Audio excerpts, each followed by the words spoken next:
375 down the lines, 370 to left center, 375 to right center, 400 to dead center. The 19-foot wall in left center, and half of center field. The other half of center field, right center, and right, the wall 9 feet high. Zach Plesac is going to face the Astros for the first time in his young major league career. The right-hander, 24 years of age. He is 6'2", 200 pounds. Fastball, curve, slider, and changeup. And Zach Plesac and all these Indians young starters, boy, their roles take on even more importance now with the absence of Trevor Bauer from this rotation. But hopefully Corey Kluber is going to be back real soon. But right now the Indians in a stretch where they play 20 straight games, and boy, do they need length from their starters. George Springer leads it off. Zach Plesac delivers tonight's first pitch, a little outside, ball one, and we're underway at the corner of Carnegie and Ontario. 76 degrees, our game time temp. Plesac's next delivery, and it's a check swing. Sure looked like he went around. Appeal at first. He didn't. And Springer with a 2-0 count on what looked like a strike, whether he swung or not. Zach Plesac, 5-3 in his major league career with a 3.10 ERA. He deals, and it's swung on and missed. Good heater. Plesac, in 11 major league starts, no complete games. He's been going just under 6 innings per start. And he averages 6 strikeouts, 3 walks per 9 innings. The next pitch to Springer, and he fouls it off to the right. And the count now evens up at 2 balls and 2 strikes. Plesac, on top of having a really impressive ERA of 3.10, opponents are batting just .208 off the rookie right-hander. Now the wind and the 2-2. Swung on, popped him up. First baseman Carlos Santana is under it near the foul line behind the bag, makes the one-handed catch. And Springer on a 94-mile-an-hour fastball pops it up to Carlos Santana at first for out number 1. And here is Jose Altuve. Jordan Luplo's in left field tonight. Oscar Mercado in center. Tyler Naquin in right. Carlos Santana will be at first. Jason Kipnis at second. Frankie Lindor at short. Jose Ramirez at third. And Roberto Perez behind the dish.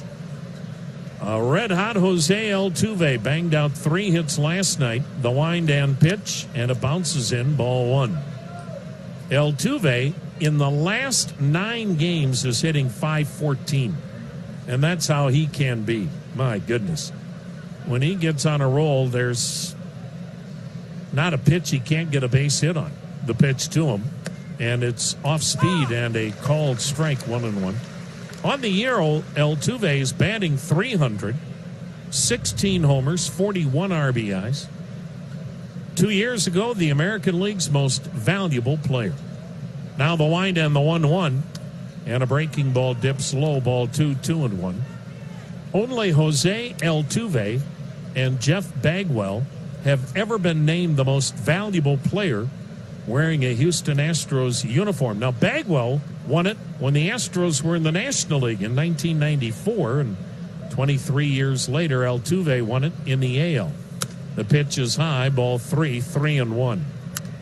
3-time batting champ is Jose Altuve. He had a stretch there where in 4 straight seasons he had 200 hits or more. First base side of the rubber, Plesac with the abbreviated delivery, and the pitch swung on, banged foul. Third base side, full count. Well, today's game time temp of 76 degrees is brought to you by Perfect Power Wash. Perfect results guaranteed. Visit perfectpowerwash.com and get that quote today. No score, first inning. We're just underway. 1 out, bases empty.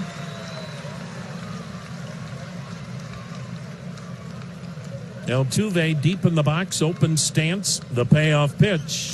High, ball 4, and he's aboard to start his night. He had 3 hits last night and a walk with 1 out tonight here in the scoreless first. And Michael Brantley, the longtime Indian, to the plate. Brantley came in that CC Sabathia trade back in 2008 and played here until he walked as a free agent this offseason and signed a 2-year contract with these Astros. And, man, what a fit he has been with this Houston ball club and has become that quiet leader, which has always been his case. Now the pitch to him, and it's down low a ball. Boy, I'll tell you what. Looks like an awfully small strike zone here in the first inning. We'll see if that stays that way. No score. Astros have a 1-out base runner. Plesac fires over to first. Altuve dives back. Boy, he almost got picked off. Now, Plesac has picked off 9 runners this year. 5 in the major leagues, 4 in the minor leagues. 9! And he almost had number 10. Altuve's always a threat to run, not to the extent that he once ran, but here's the set. Here's the pitch. Brantley lines one to left, but it's going to hang up. Chest-high catch made by Luplow. Brantley lines out to left. 2 down for Alex Bregman. Got a lot of these Astros that were here a few weeks ago for the All-Star game. George Springer and Michael Brantley. This guy, Alex Bregman. Of course, Justin Verlander started that ball game. Houston was well represented for the winning American League All-Stars. Garrett Cole and Ryan Presley gave Houston 6 American League All-Stars. And why not? The pitch. And it's in there, called strike. Astros won it all a couple of years ago, and then last year got beat in the American League Championship Series by Boston. And the way they loaded up today, they're trying to take competition out of the American League playoffs. My goodness, did Houston make a haul today. But what a job by Chris Antonetti and Mike Chernoff with what they did yesterday. Now the set and the pitch, and it's a little high, evidently, 1-1. Today the Astros added starter Zach Greinke. They got him from Arizona. They added starter Aaron Sanchez and reliever Joe Biagini from Toronto. And they got catcher Martin Maldonado from the Cubs. Maldonado's been traded twice here in the month. Now the 1-1 pitch, down low, 2-1. Maldonado had been with Kansas City. They dealt him to the Cubs for Mike Montgomery, and today Houston got him from the Cubs. But boy, to put Greinke in this rotation, Aaron Sanchez probably will be in the rotation, but think about him if you wanted to move his arm into the bullpen. My goodness. No score, first inning, runner on, 2 down. The pitch is low, 3-1. The Indians will have Yasiel Puig in right field tomorrow night, and Franmil Reyes, in all likelihood, DHing tomorrow night. The Indians trading Trevor Bauer to Cincinnati. They get Yasiel Puig from the Reds, and of course they got, there's a quick throw to first, low, knocked down by Santana. They got the slugging Franmil Reyes with 27 homers from San Diego, an outfielder. And they also got a good young pitcher in Logan Allen, who will be going to Columbus. The pitch, and it's a tad high, ball 4. I'm telling you, that strike zone is a thimble, and it better be the same size in the bottom of the first inning. So Bregman walks as Altuve goes to second. And if this strike zone stays the size of a thimble, then this is going to be about a 10-9 ball game before it's all said and done. So 2 walks in the inning, 2 outs, no score, and here's a tremendous rookie, Yordan Alvarez, since coming up batting .333, 12 homers, 36 RBIs, and he's done that in 36 games. Alvarez, part of that deep farm system. Now the pitch, and he fouls it upstairs. And it's 0-1 to count. No score, but Astros at first and second with 2 down here in inning number 1. But Yasiel Puig, when he gets here, is going to be the Indians' everyday right fielder. Tyler Naquin is still going to play, but he'll in all likelihood now be playing in left field. And there will be more changes coming after tonight's ball game as far as the Indians roster. The pitch swung on, hit in the air, fairly deep left. Back and toward the line is Luplow. He's got it in front of the warning track, and Plesac able to work out of it. The Indians on WTAM 1100 can now be heard on 106.9 FM. First time the Indians have faced this rookie. No score, bottom of the first, and Frankie Lindor bangs a single into the over-shifted left side of the infield and rolls one where the shortstop would normally be, and it's into left field. First ball swinging, Lindor has a base hit. Indians, for the first time ever, are facing the rookie right-hander out of Mexico, Jose Urquidy. And so the Indians getting their first look at the young man who's getting a chance now. We'll see how long he stays with the additions of Greinke and Sanchez. His time could be very limited, but Jose Urquidy, 6 feet, 213 pounds. He is 24 years of age. Oscar Mercado, the Indian center fielder, fouls the first pitch upstairs for strike 1. He's done a nice job from a command standpoint since coming up. My goodness.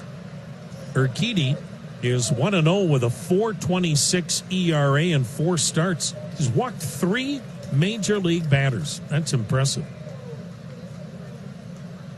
Now the pitch. And before it's made, a quick throw over to first, and back standing is Lindor. Now Lindor swiped his 17th base last night. He's only been caught twice. Urquidy will throw a fastball that gets close to the mid-90s. He's got the usual 4-pitch mix, fastball, curve, slider, change. Mercado lofts one in the air to right, not deep.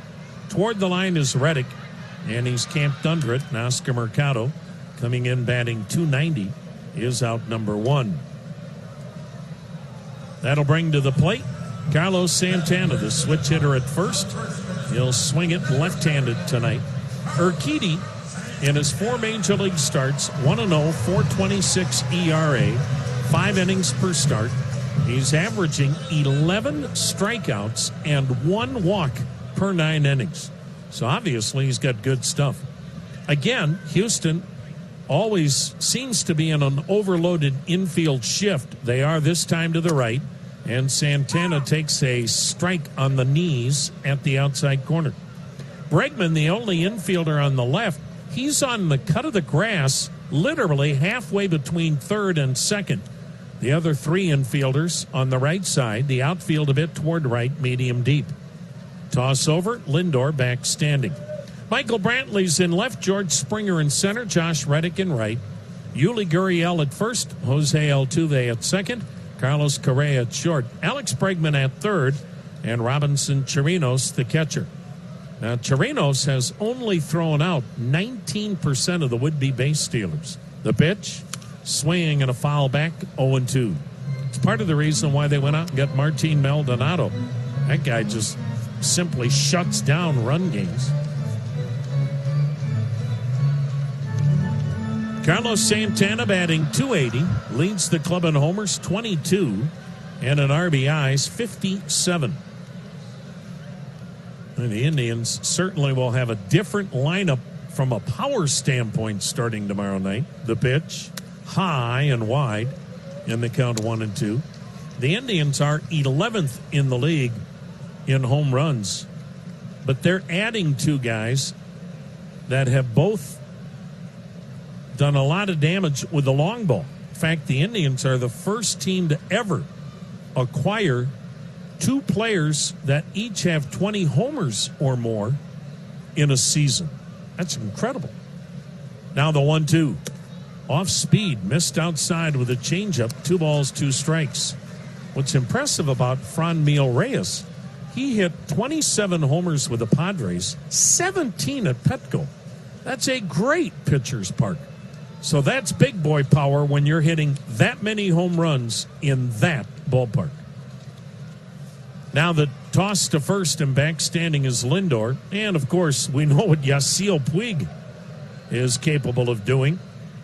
And Yasiel Puig is going to be a free agent. So you know what? He is going to give you everything he's got. Not that he wouldn't, but you're going to get the very best you can get out of Yasiel Puig the next 2 months. The pitch, Santana sends a fly ball straight away center. And Springer barely has to move. Boy, he had him way out in front on his front foot. Good changeup by the youngster. And Urquidy gets Santana for out number 2. No score, first inning, runner on. Go to mypillow.com, click the radio listener special tab. Use the promo code TRIBE for a special offer. mypillow.com, promo code TRIBE, or call 800-867-0046. Astros stay in a shift to the right. Jason Kipnis, his days as a cleanup hitter are about to come to an end. The left-handed hitter batting .245, 8 homers, 42 RBIs. No score, the pitch, and it's low a ball.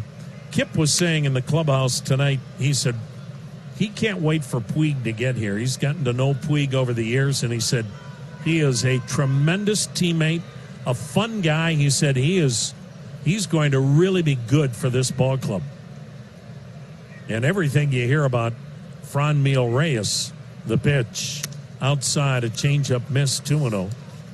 Big-time personality for basically, I know he's not a rookie, but it's his first full year in the big leagues.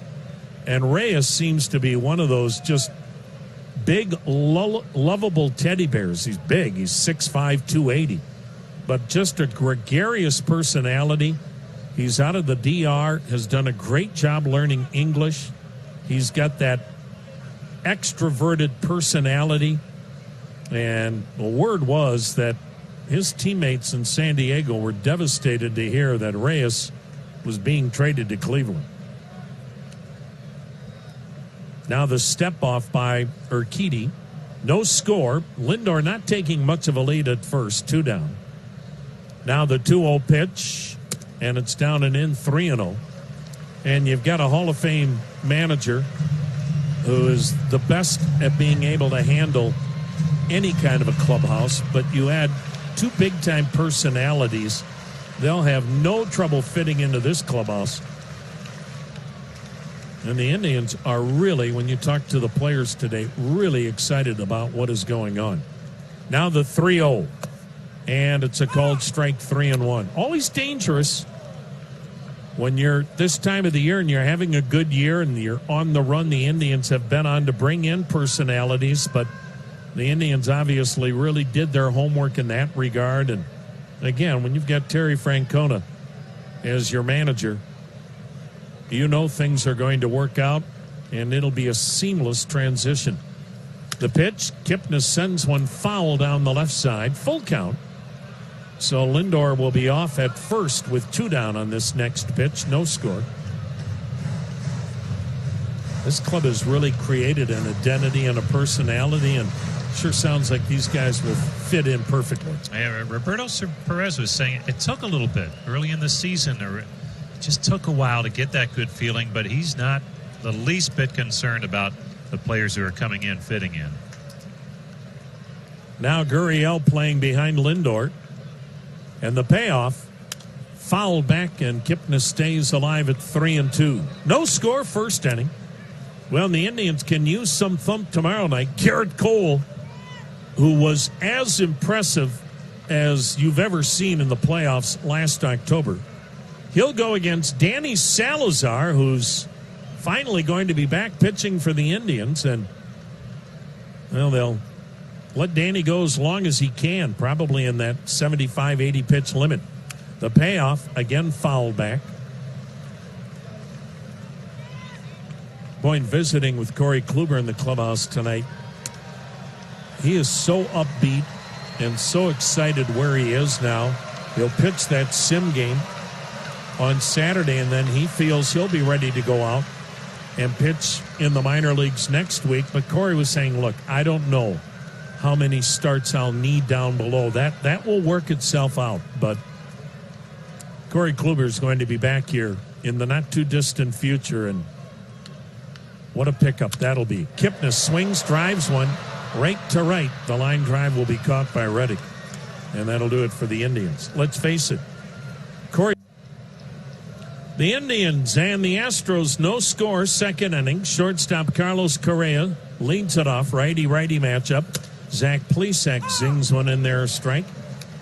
Correa missed 50 games with a fractured rib, batting .280, 12 homers, 40 RBIs. Now the windup and the 0-1 pitch, and it's a breaking ball outside, and the count 1 ball, 1 strike.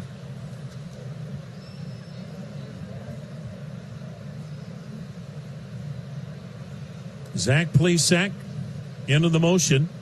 Here it comes, and it's swung on, fouled off, right side.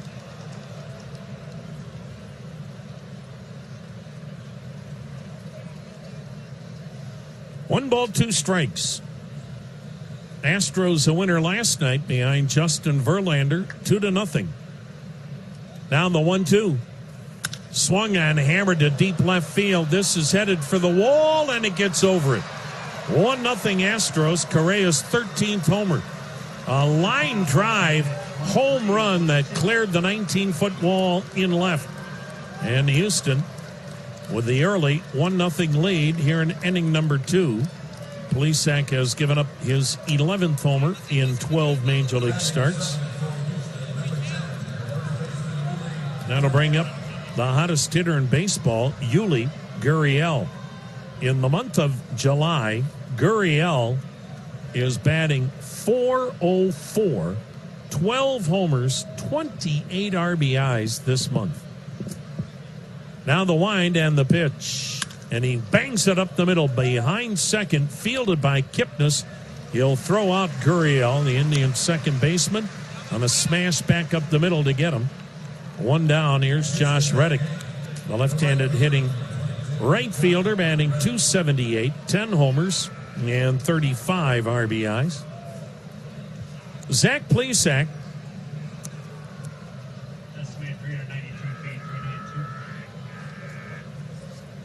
started the year in Double-A Akron. He delivers, and it's over but low, ball 1. Plesac, among Major League rookies with at least 10 starts, is second with a .208 batting average against him. The pitch, and it's in there, and it's 1-1. Good changeup. He's also third among rookies with an ERA of .310. So he has stepped up big time. Boy, where would the Indians be without him? The pitch, a swing and a foul in back of the plate, 1-2. Come into your local Toyota dealer right now and test drive the rugged, newly built in the U.S. Toyota Tacoma. It's tough, dependable. It's a mid-size truck with the best resale value. Go to buyatoyota.com. 1-0 Stros here in the second. Pitch outside, 2-2. Houston now with the best record in the American League. The wind and pitch, and it's swung on, line toward right center. It's going to drop, base hit. And Reddick has the 4th hit in the game for Houston. It's amazing today. You figured the Yankees at some point were going to do something, but they really didn't. And the Twins didn't do much. Boston didn't do anything. But Houston dwarfed everything that Minnesota, Boston, and New York even thought about doing when you see them adding Zach Greinke, Aaron Sanchez, Joe Biagini, and Martin Maldonado. There's the right-handed hitting number 9 batter, Robinson Chirinos, the catcher who homered last night. Righty-righty matchup, and he takes a called strike. I'm sure those fan bases will be a little bit disturbed by the lack of activity from those various clubs. The Yankees not to acquire starting pitching was a shock and Boston and Minnesota both talking about their bullpens needing help, but nothing today. Well, Dave Dombrowski has traded away every prospect in the organization. Boston didn't have anything to really offer. Here's the set. Here's the 0-1 pitch. A swing and a miss, 0-2. Twins farm system is loaded, but they weren't going to give away their top prospects. The Yankees didn't trade away Clint Frazier. Well, I'll bet he's not the most jolly man in Scranton Wilkes-Barre tonight. That seemed inevitable that Clint Frazier would be dealt for pitching, but it never happened. 1-0 Houston, 1 out, 1 on, second inning. The set and the pitch. And it's outside, 1-2. And when you talk to other organizations, not the Indians and not the Astros, but a couple of other organizations today, and hear what they had to say about the Indians haul for Trevor Bauer, it's impressive how well other executives feel that Chris and Cherney did to move Bauer and get what they did in return. That pitch swung on a miss. Good slider away. Plesac gets Chirinos. 2 down, and we've always said it in the past. I mean, you can't gauge trades for 4 or 5 years, especially when you're talking about prospects, but Bauer will be missed every 5th day, but he was out of here anyway. Next year, for sure, at some point. And now you've added controllable pieces and really improved the offense. And have a young pitcher, Logan Allen, that's going to be a part of this in the not-too-distant future. Top of the order, George Springer. Popped up his first time. Half swing, he went around. Strike 1. That's how I'm not sure where you were when you heard the news or how much you heard, but I just heard the Cincinnati component initially and thought, well, Puig and a prospect, I guess that's okay. But then when you hear the San Diego part of the equation, my goodness, that changed everything. Now the set by Plesac. Now the 0-1 pitch to Springer, and it's waved at 0-2. Yeah, the Reds have made some interesting moves. The young players they gave away to the Dodgers this past winter to try to become relevant, they have. Attendance has picked up. And boy, you look at their rotation next year with Bauer, Sonny Gray, and Luis Castillo. That might be the best in the NL Central. Plesac with a high throw to first, leaping grab by Santana. And again, everybody can second guess what every team has done. But you also like the fact that the Reds aren't just sitting on their prospects and treating them like family heirlooms that they can never part with. Now the set. Now the 0-2. Swing and a high fly ball, fairly deep center. Mercado drifting back. He'll make the catch, and that'll take care of the Astros. But Houston gets a home run from Carlos Correa, and they now lead the Indians 1. It's the bottom of the second. Tribe on the short end, 1-0. Trying to get their first run in this series against this tough Houston staff. And Jose Ramirez, batting left-handed, will lead it off in the 5-hole tonight. And they shift to the right, and Ramirez takes upstairs, ball 1. Jose Urquidy out of Mexico.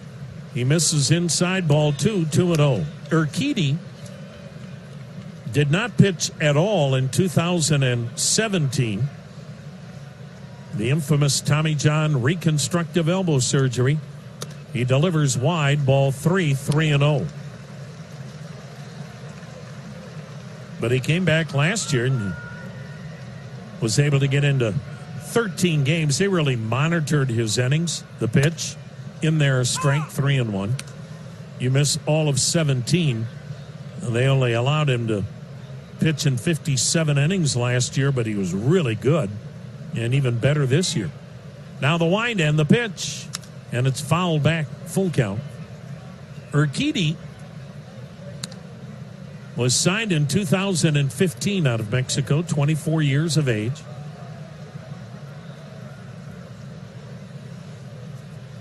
many times it seems like when you see a kid coming out of Mexico, they're left-handed. And this is a right-hander, Jose Urquidy.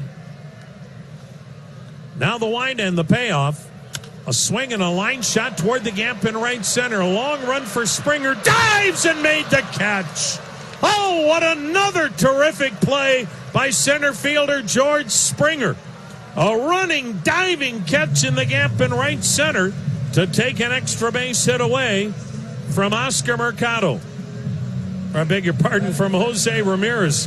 Thinking of Oscar Mercado, he did that last night, and he did it to George Springer. Springer didn't get to pay back Mercado, so he instead picked on Jose Ramirez. That's just not right. Here is Jordan Luplow. He's in left field tonight, right-handed batter, and he takes a called strike. He doesn't get many starts against a right-hander. He's been so good against southpaws. Batting .306 against lefties, .203 against right-handers. Now the 0-1, swung on, banged up the middle. To his left and is by Correa, base hit into center. Correa to his left, the shortstop couldn't flag it down. And Jordan Luplow. Obviously, guys are going to be impacted. We'll find out exactly who's impacted from a 25-man roster point of view. With Puig and Reyes getting here tomorrow, the Indians will have to make a roster move, and guys will be told after the game tonight who is going down to Columbus. But even guys that are staying here, playing time is going to be impacted with those two big booming bats being a part of the lineup pretty much every day. Here's Jake Bauers, checks on the pitch up, ball one. Bauers, the left-handed hitting DH, has had a very streaky year, hitting .235, 11 homers, 39 RBIs. Astros lead 1-0. Indians with a one-out runner at first. Shift is on to the right side of the infield. The pitch, and it's off speed, and it's inside. 1-1. Jose Urquidy started this season in Double-A, then to Triple-A, and now to the big leagues. So he's made it in a hurry, especially when you consider the Tommy John surgery, wiping out an entire year of development. Now the 2-0 pitch, and a changeup away. 3-0. Boy, he does love that changeup, and he's confident enough, even as a rookie, to throw it behind in the count. Now, the problem is if you don't throw it for strikes, now you're really in potential trouble. 3-0 the count on Bauers. Let's see if he takes a whack here. Outfielders fairly deep, a bit toward left. The pitch, and it's a fastball strike. Bauers was starting for first.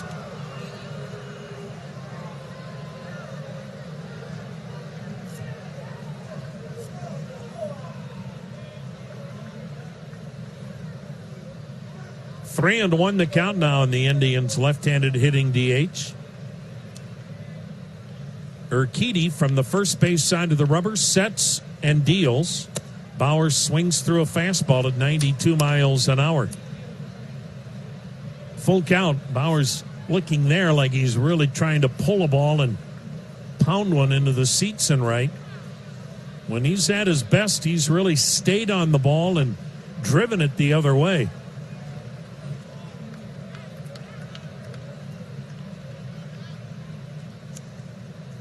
Urquidy from the set and the payoff. Ball four, just missed low. Now the Astros thought they didn't get the call.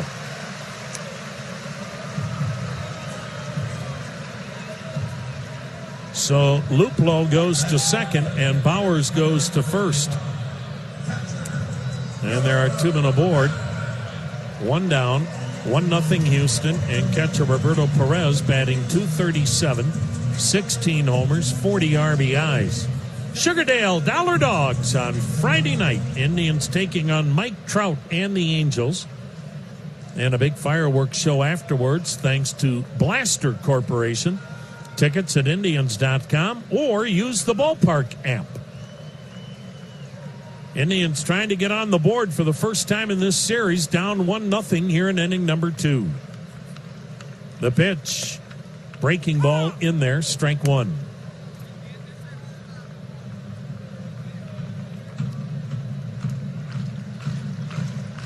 Gorgeous night in Cleveland. Breeze blowing in from right. Blue skies overhead, 76 degrees. It is ideal.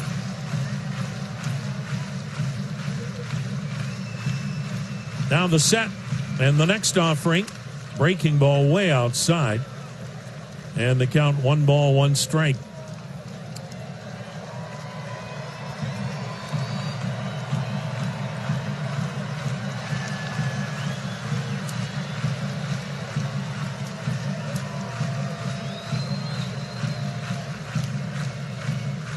Right-hander against right-hander.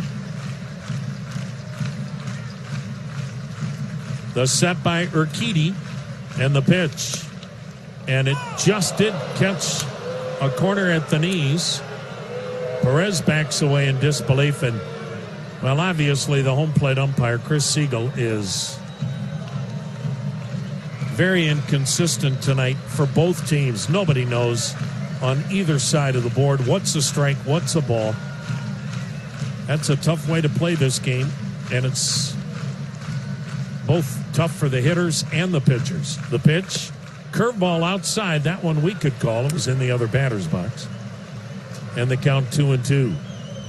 He had that small strike zone, consistently small strike zone in the first inning, but now on occasion it's widening up, making it tough for the hitters to know.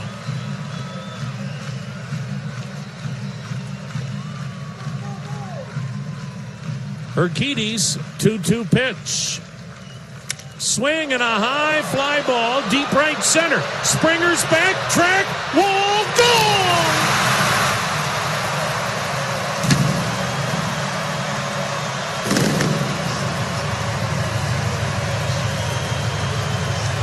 Oh my, what a year for Perez. A career best 17 bombs. A career best 43 RBIs. And he hit a towering blast into the breeze blowing in. Indians have a 3-1 lead on one swing of the bat by catcher Roberto Perez. My goodness, what a bonus Perez has been all year at the bottom third of the order. And the Indians, thanks to the Indians' really first-time, full-time catcher, Roberto Perez, have taken a 3-1 lead. Here's Tyler Naquin. The right fielder takes a called strike.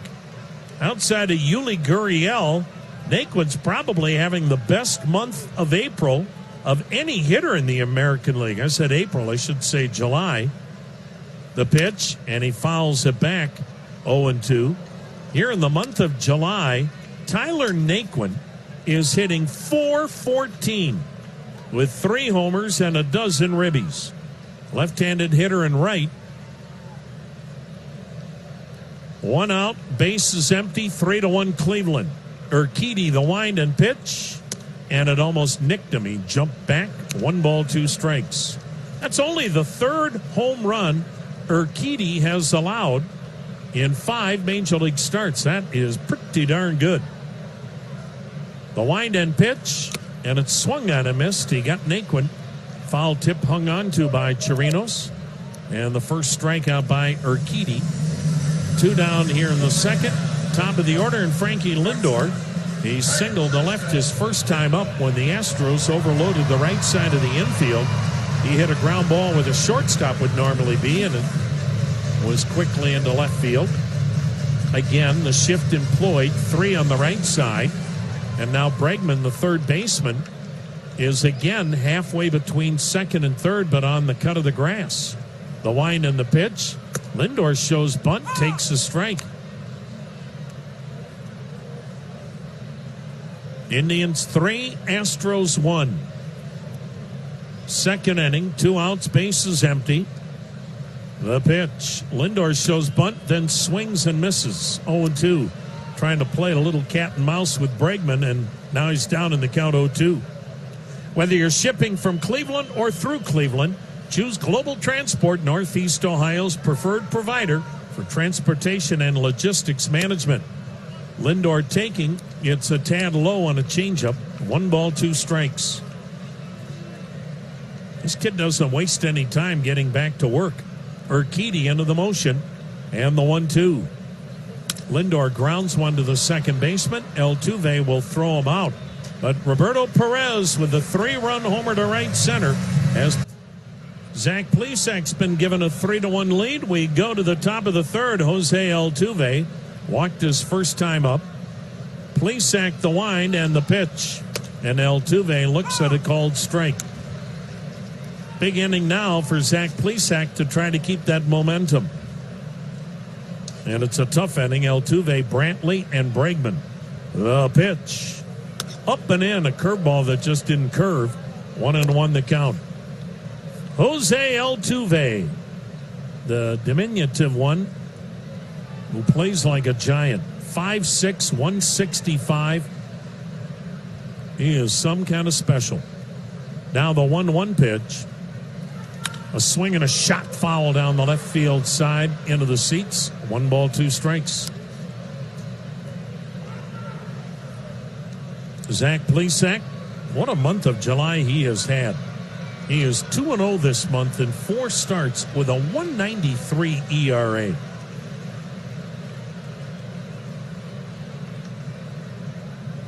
These youngsters have really been impressive. The 1-2 delivery.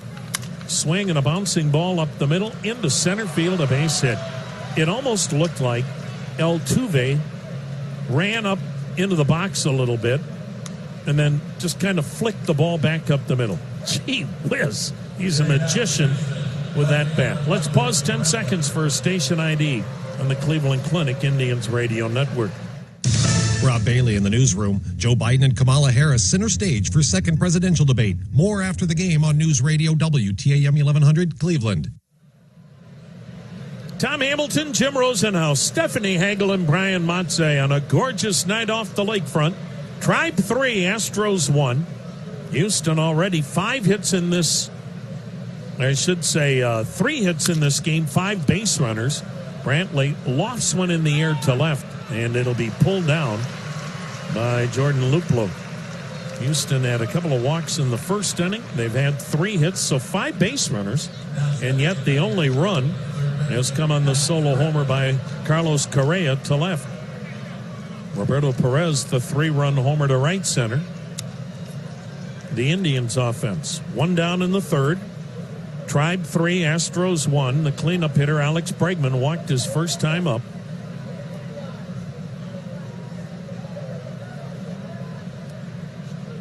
Think Arizona wishes they had a mulligan? They had the number 1 pick in the draft 4 years ago, and they took Dansby Swanson, a terrific shortstop at Vanderbilt.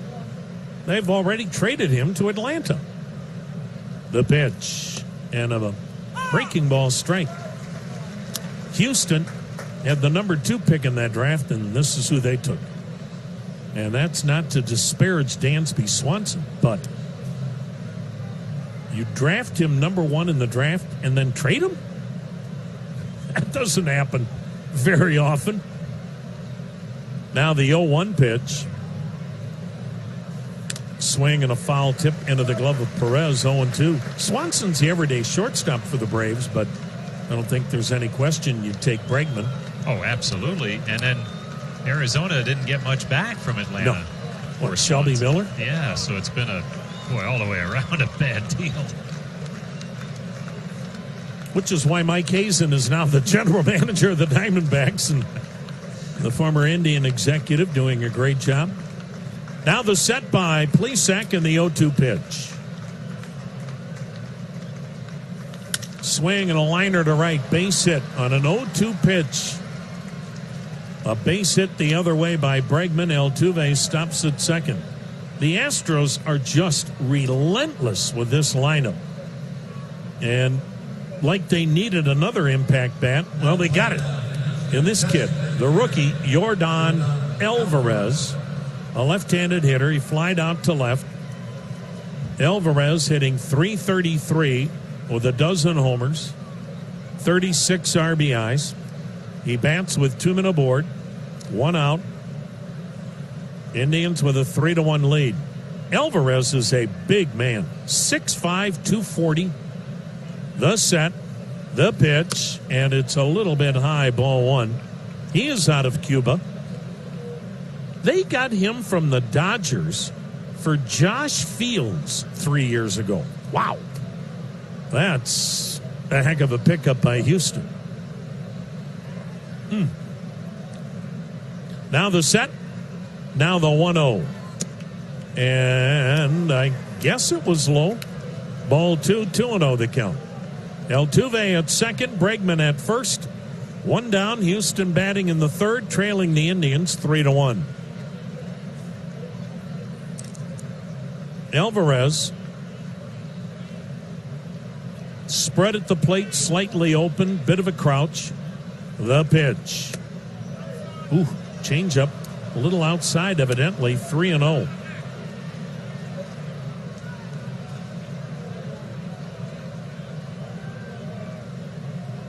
And I would guess if you could ask Plesac and Urquidy right now what they think of tonight's strike zone, they wouldn't be real fond of it. Plesac from the belt sets 3-0. I guess it was outside. I have no idea, folks. Alvarez did not leave home plate. He thought it was a strike.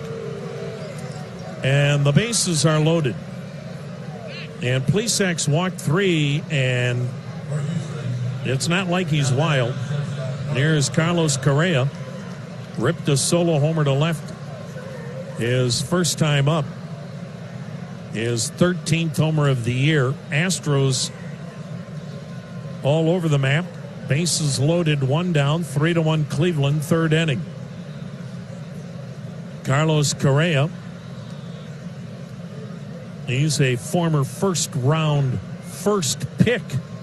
And now catcher Roberto Perez going out to the mound. Maybe just trying to make sure that Plesac isn't bothered by what seems to be an awfully tight strike zone. Here comes pitching coach Carl Willis.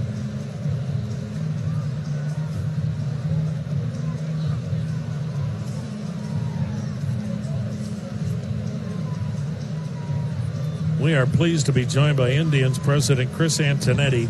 I won't ask you anything about tonight's umpiring because you're too politically correct. Hey, Chris, congratulations. Not that you need it from us, but when you hear from other executives from other clubs about the incredible job that you and Cherney did, I know you're not in it for that, but that speaks volumes when your peers are saying that. Well, I hope they're saying that a few years from now, I think, or at the end of the season when we're winning a World Series. But thanks, Tom. I think it's a reflection of, first and foremost, an incredible effort from our players and our Tito and our coaching staff to put us in the position where we were really focused on trying to add to this year's team. And we were trying to balance that with an opportunity to improve our future as well. And we think this trade allowed us to do that. Now the set and the pitch to Correa, and it's a called strike. Hey, look, it's not easy to trade a pitcher the stature or the talent level of Trevor Bauer. So I'm sure there's pressure all the time when you make those kind of moves, Chris, as Plesac comes set and the 0-1 pitch, down low 1-1. Do you have parameters that you say, look, we won't trade him unless we get X, Y, and Z? How does that work? So we try to be disciplined in our process and make sure we're thinking ahead of time before the emotions take hold. What are deals that we would actually do and pull the trigger on, especially when you're talking about a player as good as Trevor Bauer, because we have a great deal of respect for what he's meant to our team and our success over the last handful of seasons. So to trade him would have taken a unique set of circumstances. Now the set by Plesac and the 1-1. Swing and a little tapper to third. Charged by Ramirez. Gloves, throws home. There's one. They got the force. Boy, that's big.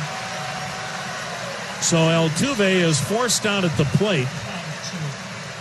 Bregman to third. Alvarez to second. Correa to first on a fielder's choice. 2 down. Indians still up 3-1 with Yuli Gurriel coming to the plate. And Chris, you add a layer now when it's a multi-team trade. How does that work? I mean, does Cherney call one team, you call the other? How do you guys work all that? It just really depends. We have teams split up based upon just different relationships and who we've talked with in the past. It's interesting, in Trevor's case, he came in to the organization with a 3-team trade involving Cincinnati, and he's actually left the organization with a 3-team trade involving Cincinnati. So doing any deal is complicated. A 3-team trade like this is even more complicated because none of it would have happened without each of the other parts. Now the set, now the pitch. Swing and a miss. I know we're not trying to get any state secrets from you, but do you have to initiate that? Do you say you're trying to make Cincinnati maybe wants Bauer, and you go, yeah, but we like the guys that San Diego has. Do you have to initiate that? So it can happen a lot of different ways. It can happen with us initiating and or another team. But what we try to spend a lot of time doing is just understanding what other teams' objectives are, what they're trying to do, which players could be available. Because once we have a better understanding of that, we could put the pieces together, even in a less obvious way. The pitch swung on, ripped over the bag at third. Fair ball down the left field line into the corner. That'll score Bregman. Alvarez. Here comes Correa. Lindor's relay to the plate, cut off by Santana. And in sliding is Correa, and it's a 2-out, 3-run double down into the left field corner by Yuli Gurriel, who extends his hitting streak to 18 games, and the Astros back on top by a score of 4-3. And Yuli Gurriel, the hottest hitter in baseball, stays that way with a clutch 2-out, 3-run double. So is it one of those where you never really know when you add a second team to this if you can really get it done? Yes, and that's a difficult part. Not only do you have to go through multiple medical assessments from different teams, you have to get ownership approval from 3 teams instead of 2. Wow. So it just makes it a little bit more complicated. Pitch now to Josh Reddick is a called strike in the outside corner. We are joined by Tri-President Chris Antonetti after pulling off a trade of Trevor Bauer that ends up netting the Indians 5 players. 4-3 Houston. The 0-1 pitch, a swing and a fly ball pretty well hit to center. Mercado drifting back in front of the track, pulls it down. Can we keep you for the bottom of the third? Sure. Thank you, Chris. 4-3, Houston leading the Indians. 1100. Indians on the short end, 4-3, as Oscar Mercado leads off the third, and Mallory Wilk of Strongsville trying to win the Ford Mustang convertible from Liberty Ford in the Grand Slam giveaway inning. Mercado taking a strike from Jose Urquidy.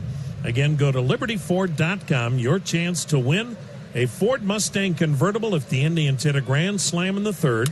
Mercado lines the first pitch deep left field, headed for the wall, and it'll bang off the wall. Karam to Brantley, throws to second, head first slide, and a double for Mercado, his 15th. And you hold your breath on a Karam to Brantley in left field, the way he has played that wall throughout his career. And Mercado starts it back for Mallory Wilk of Strongsville in the Liberty Ford Grand Slam giveaway inning. Tying run at second, nobody out for Carlos Santana, joined by Tri-President Chris Antonetti. After the Indians' mammoth trade of Trevor Bauer for 5 players, Yasiel Puig and Franmil Reyes will be in all likelihood the Indians' lineup tomorrow night. Here's the pitch now to Carlos Santana with a shift to the right side, and it's high for ball 1. Chris, I don't know that I've ever seen any player, much less a player from the Dominican, have an interview where he said, it's up to me to learn the language. He's done a great job doing that. And in his first full year in the big leagues, become the leader that he had become in San Diego, so much to the fact, the pitch outside, he's singing Whitney Houston's I Will Always Love You in a stadium mic after a game. That's the kind of personality you're getting. He's got a great reputation as a teammate, universally respected by players of all culture and backgrounds, treats everyone really well, and from our understanding is really a unifying presence in the clubhouse. Add to that a really great skill set that complements our roster well, and that's one of the reasons why he was a target for us. Santana pops it up on the right side. Gurriel, the first baseman, through the coaching box to make the catch in foul territory. Jason Kipnis was saying, wait till you get Puig here. He goes, I love him. He'll be so much fun to play with. And let's face it, he's really trying to set his value too, isn't he? He is, and by all accounts, he is a very emotional and energetic guy. And that often plays really well, and you see the intensity on the field, how much he cares, how passionate he is, sometimes too passionate, like last night. But teammates really do like him. If you talk to the people within the Cincinnati clubhouse, he is respected by those guys for the way he plays. Now, there will be moments where he may be a little flighty, but I think he's really well respected, and we think he's going to have a big impact on our team. Here's Jason Kipnis taking down and in a ball. I'm sure you're aware of it now, but it's the first time a team has ever acquired two players that each have hit 20 homers or more in a season during a season. I did not know that until the other day. That was not part of the research we did as we were looking at the trade, but that's good to hear. I think it speaks to our belief and feeling that these are two guys that can come in and have an immediate impact on our lineup and really add some length and alternatives for us to score runs. Now the 1-0 is down low, 2-0.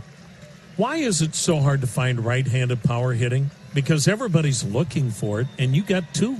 We do. I think one of the things that's difficult to do, it's sometimes you can find the complementary right-handed bat, but to find a right-handed bat that's capable of hitting right-handed pitching consistently to earn those 75% of plate appearances that typically come against right-handed pitchers is difficult because you have to be a really good hitter. Left-handed hitters, on the other hand, as you know, Tom, they get the platoon advantage, 75%, so the ball's always coming into them as opposed to away. The pitch to Kipnis, and he pops it up foul behind the plate, and this gets out of play in the count 2-1. Tribe down 4-3, runner at second, one out in the third. Chris, in a guy like Franmil Reyes, did it mean more to you that, okay, first full year he's hit 27 homers, but 17 at Petco Park? One of the things, again, that we really like about Franmil is he has power from line to line. And in fact, most of his home runs are to right center field. And when he gets the ball in the air, he can really drive it the other way, which we think will play really well in our ballpark. We, believe it or not, think there's actually the potential for a little bit more power as he learns to pull the ball in the air, because right now a lot of his pull side hits are ground balls. Kipnis grounds one to second, backhanded by Altuve. He'll throw him out. Mercado to third, 2 down. I know you said today, but obviously our listeners weren't there, that you and Cherney thought you had other deals. We did. Our group within the front office, I'd like to take a minute just to thank them for their incredible work. I mean, obviously, there are decisions Mike and I need to make, but we're only able to do that because of the phenomenal work of literally dozens of people within our front office, our scouts on the field, getting input from our coaches and player development staff along the way. And as much as we work during those times, those guys are working even harder to try to put us in a position to execute those deals. 2 down for Jose Ramirez, batting left-handed. Tribe down a run, pitch low ball. I don't think I answered your question, by the way. But I know it's got to be frustrating. Yet, I mean, how do you handle when you think you've got a trade in your life? Yeah, we were far along in some trades today that we thought we had, in a couple of cases, crossed the finish line, and it turned out not to happen. So that's part of the nature of the business. It's why you hear us say all the time, it's never a deal until it's done, because things happen and they can change. Well, Colin McHugh is warming, as there'll be a conference on the mound. Tribe trailing 4-3. Runner at third, 2 down. I know you're not managing any other teams, but when you looked at what Houston did and what some other teams didn't do, did anything surprise you about the deadline, this being the only one? I did expect a little bit more activity than there was. I know we saw a flurry of activity in the last 15 minutes or so, but I think on balance, and I haven't seen all the deals or done the full analysis yet, but I think we were expecting a higher volume of deals, and some of the players that were really rumored to be traded in a lot of instances stayed put. Well, Urquidy now to the full windup. 1-0 the count. Here it comes. Ramirez fouling it back, 1-1. I guess you won't know until you play it through, but there can't be any acquisitions, so we don't know how this will play out. But is that also why you went out and got maybe a Hunter Wood? Exactly. Kind of almost like in case you need somebody in August? There were a couple of trades we made from Phil Maton to Hunter Wood to Christian Arroyo of guys that we think could provide some depth for us in the second half of the season. Now, in some cases, they're ready immediately in Phil's case, but in others, like Christian Arroyo's case, he may not be ready until September to contribute. But we tried to look at our overall depth at each position and think, do we have enough alternatives to try to get us through the season? Urquidy now with a 1-2 pitch to Jose Ramirez. And he swings and tops one to first, charged by Gurriel, gloves it near the bag, steps on the bag for the out. Well, congratulations to all of you, Chris. The best team coverage of Browns training camp is on WTAM 1100. Zach Plesac back to work. Tribe trailing 4-3, fourth inning underway here at Progressive Field as he leaves a pitch down low to Robinson Chirinos, the right-handed hitting catcher for the Astros. Plesac into the line, the 1-0, waved at and missed. And the count's now 1-1. Chirinos struck out his first time up. 4 runs on 5 base hits for Houston. 3 runs, 4 hits for the Tribe. All the runs coming on the home run from Roberto Perez in the bottom half of the second inning. Now the 1-1. Swung on. That's hammered high and deep down the left field line. Foul ball onto the home run porch, but foul. Just a long strike for Chirinos, who homered last night. But that time, hooked it just a bit. George Springer to follow, then Jose Altuve for the Astros, who have come in winners of 10 of their last 12. And there will be some tomorrow who say they won the trade deadline, too.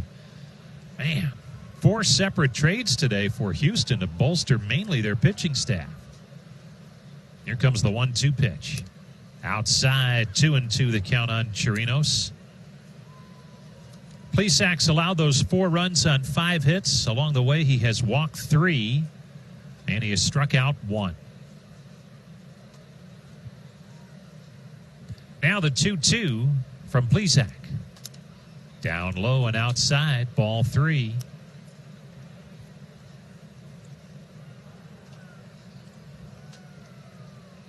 Zach Plesac takes a look in at Roberto Perez for the side. Now into the line, the high leg kick, the 3-2. Swing and a miss, strike 3.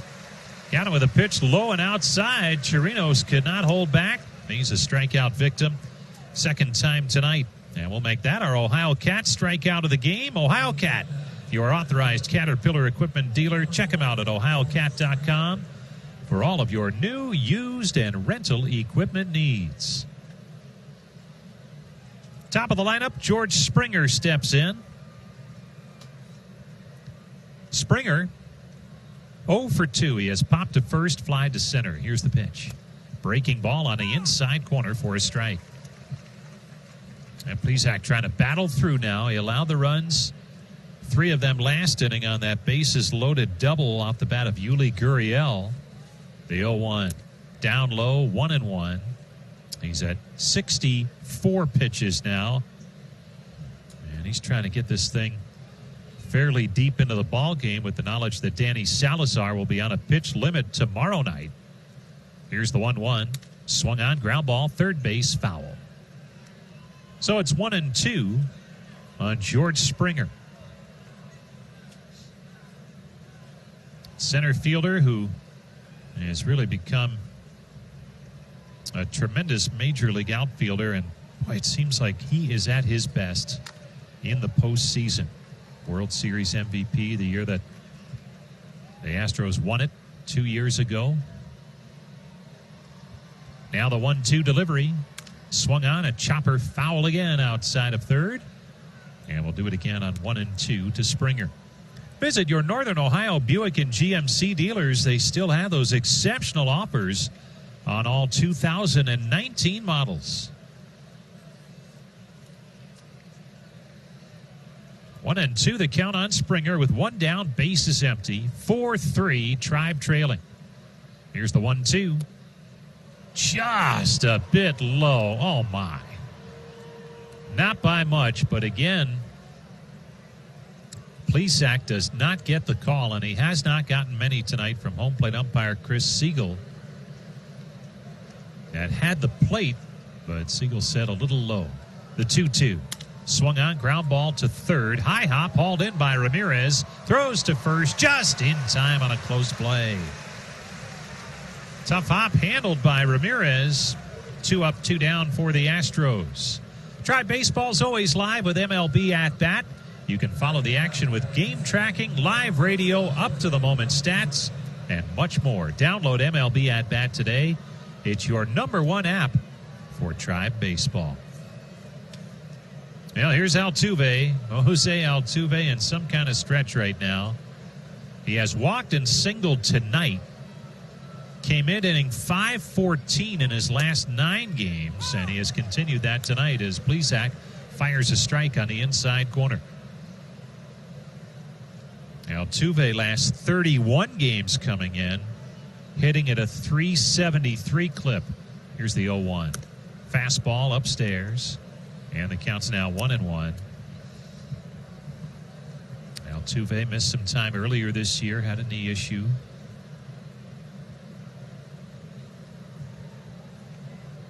One and one the count on him. Here's Plesac's pitch. Swung on, foul back, and out of play just below our location here behind home plate.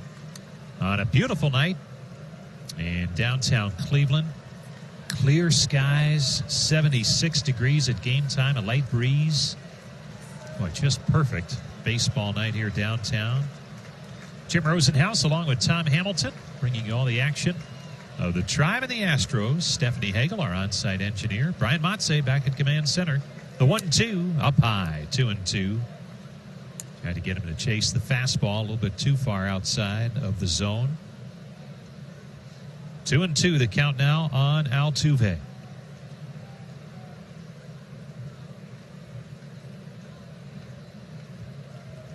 Plesac back to it. The 2-2 delivery. Called strike 3 at the knees. Altuve caught looking, side retired in order by Plesac. Just what the doctor ordered for him. Cleveland's news, talk, and sports on WTAM 1100 can now be heard on 106.9 FM. Indians trailing by a run as we're underway in the bottom half of the 4th inning, and Jordan Luplow takes a fastball down low for ball 1. Luplow singled his first time up. He was part of that 3-run Indians rally in the 2nd inning. Jose Urquidy delivers a strike, and the count's now 1-1 to Luplow. Luplow, solid season after a slow start, ended up going to AAA for a little while, but has come back and swung the bat well. The 1-1 bounced in there, and the count's now 2-1. Jake Bauers is next, and then Roberto Perez in this bottom half of inning number 4 here at Progressive Field. Now the 2-1 from Urquidy. Swung on, grounded through the left side, a base hit for Luplow in the left field. Boy, Jordan Luplow from that right side of the plate getting a rare chance to face a right-handed pitcher and having good success here tonight. Brings up Jake Bauers. Bauers walked his first time up.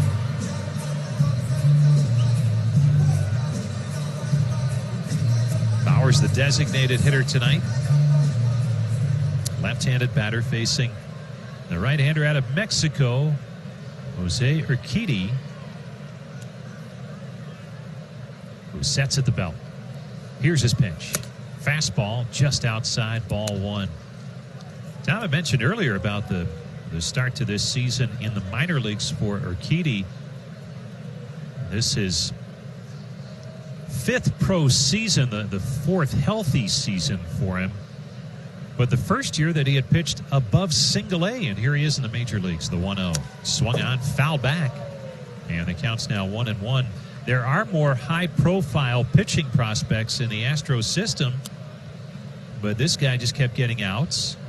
And he's done a nice job up here, and now with that opportunity, certainly the Astros feel very strongly that he can be a big part of their future. Now, they did just acquire Zach Greinke for that rotation, and Aaron Sanchez, too. You would think maybe at the beginning he'd be in the rotation. We'll see. Here's the 1-1. Down low, 2-1. But they've got a good look at the major league level. And this is 5th start at Jose Urquidy, who again is just 24. And as the Indians have shown this season, you can never have enough pitching, especially starting pitching. 2-1 the count. Here's the set and the pitch. Off speed in there for a strike at the knees. So it's 2-2 on Jake Bauers, with the Tribe trailing 4-3 in the bottom half of the fourth inning.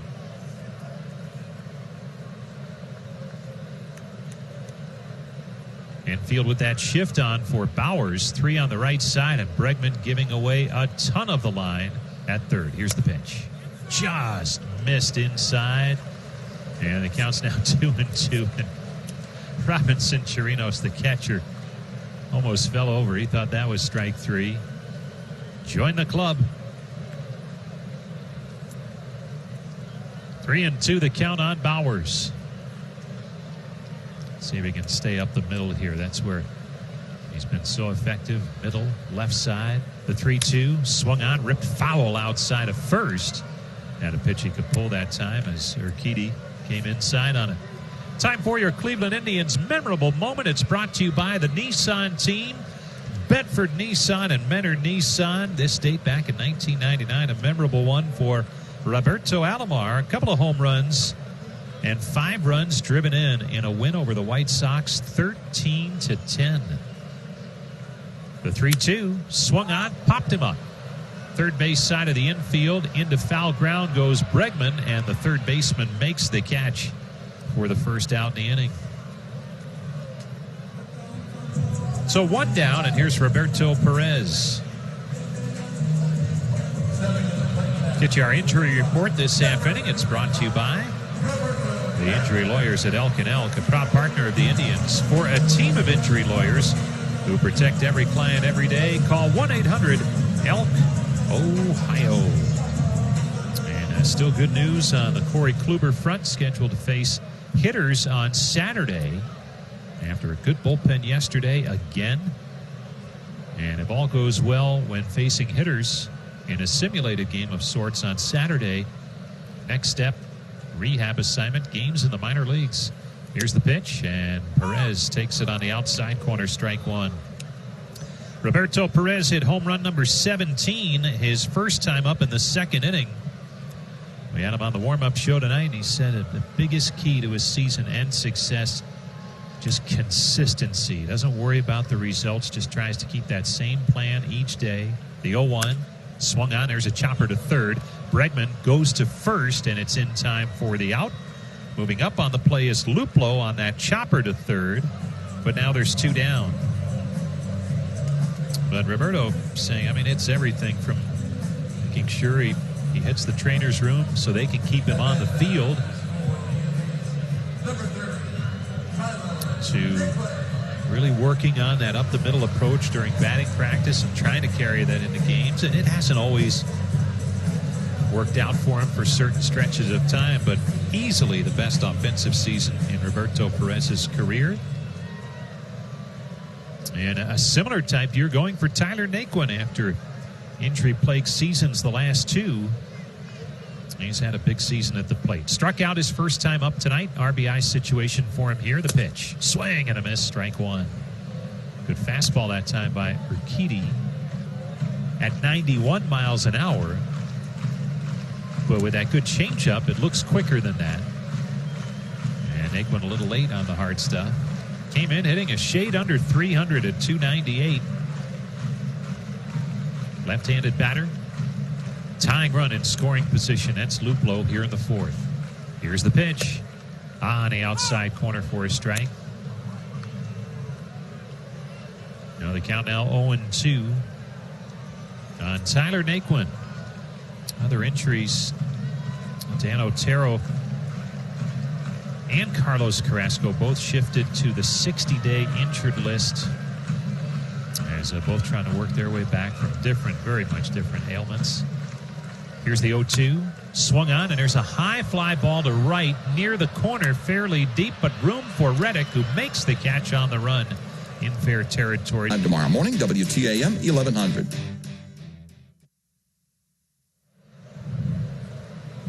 Michael Brantley leads things off for The Houston Astros facing Zach Plesac. Tribe trailing 4-3. Fifth inning underway, and Brantley takes a strike on the inside corner. Visiting with Michael yesterday, said still gives him just great feelings thinking about the All-Star game here and the reception that he got when he went out to left field to start the game. Here's the 0-1. Breaking ball on the inside corner for a strike. Of course, being introduced to the baselines, a great ovation from the fans here, and then that continued when he took his spot in left at the beginning of the game, and said that's a lifetime memory for him. Now back with the Astros regular season. Here comes the 0-2 to Brantley. Swung on, ground ball, right side, scooped up on the backhand by Santana, flips to Plesac, covering in time for the out. One down, and Alex Bregman will step in. In celebration of National Baseball Card Day, that's coming up August the 10th, stop by your local card shop for special packs of Topps cards. Visit Topps.com for more information on those special packs and locations.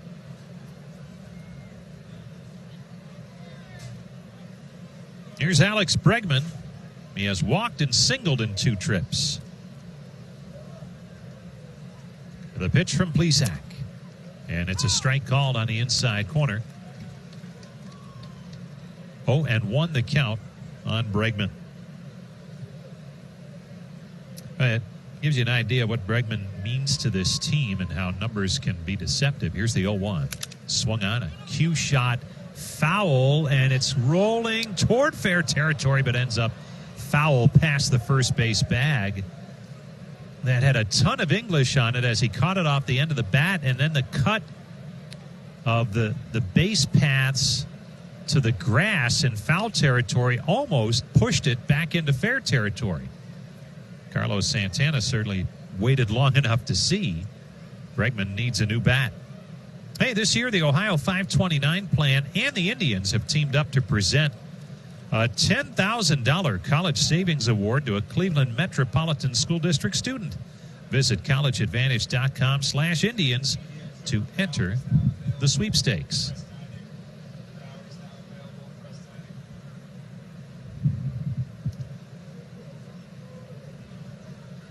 Oh, and 2 the count on Bregman.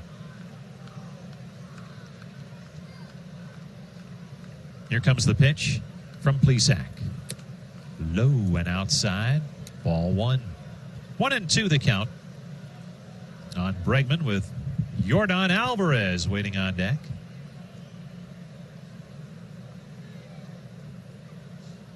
Plesac into the line. Here comes his pitch. Swung on, and there's a high fly ball to right. Hit well. Back on it is Naquin at the track. Makes the catch just in front of the wall. So 2 down in the inning, and that'll bring up Alvarez. Dominion Energy would like to remind you, whether you're an individual or contractor, state law requires that you call 811 before you dig. To have underground utilities marked as simple and free, dial 811 at least 2 business days prior to digging for your safety. Here's Alvarez. He has flied to left and walked in 2 trips. Big left-handed hitter. The pitch to him, swung on and fouled off at home plate. Boy, this is another find for the Houston Astros and what has been a farm system machine. They continue to crank out tremendous talent. Here's the 0-1. Fastball outside, 1-1. Much like the Indians, a lot of that talent acquired in deals when a player is at the lower levels of the minor leagues. Alvarez was picked up from the Dodgers back in 2016 in August. Here's the 1-1. Breaking ball, called strike on the outside corner. And the count is now 1-2.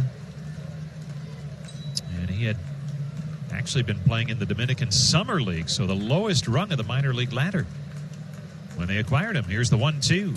Swung on, popped up, foul, and out of play. And the count holds at 1-2. He is still just 22 years of age. Put up very impressive numbers in the minor leagues a year ago and early this season. And now getting his chance. Here comes the 1-2 pitch to Yordan Alvarez. Swung on, fouled away off to the third base side, and out of play.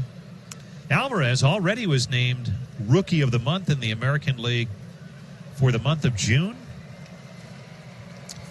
You'd be hard-pressed to find a better rookie in the month of July, as he has it going again.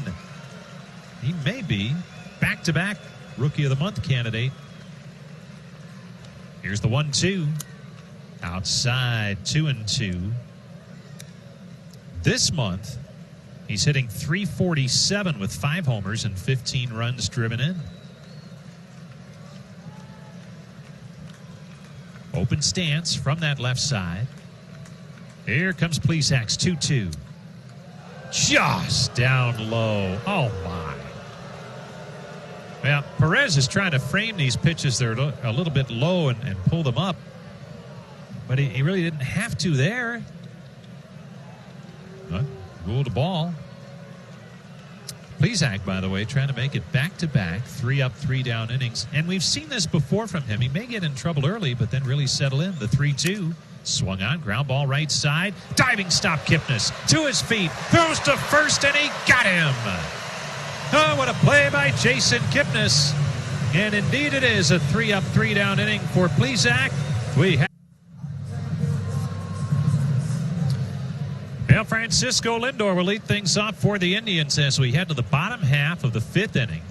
Indians trailing 4-3 as Jose Urquidy delivers, and his pitch is swung on and missed for strike 1.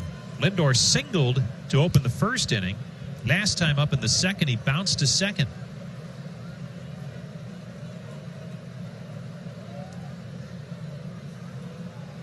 Lindor with that shift against him again, and he's not a dead pull hitter, but the Astros have seen enough data to indicate this is how they should play him. The 0-1 outside, 1-1. 3 on that right side of the infield, and Bregman this time about even with the bag at third base. Here comes Urquidy's 1-1. Swung on, popped up foul and out of play. That's off to the left. So it's 1-2 now on Lindor. Now Saturday night, it's an Indians t-shirt night, a Tom Hamilton t-shirt. He said I can only read that when he's out of the room. Here's the 1-2. Breaking ball down low. 2-2. So come on out. Indians t-shirt night courtesy of Liberty Ford.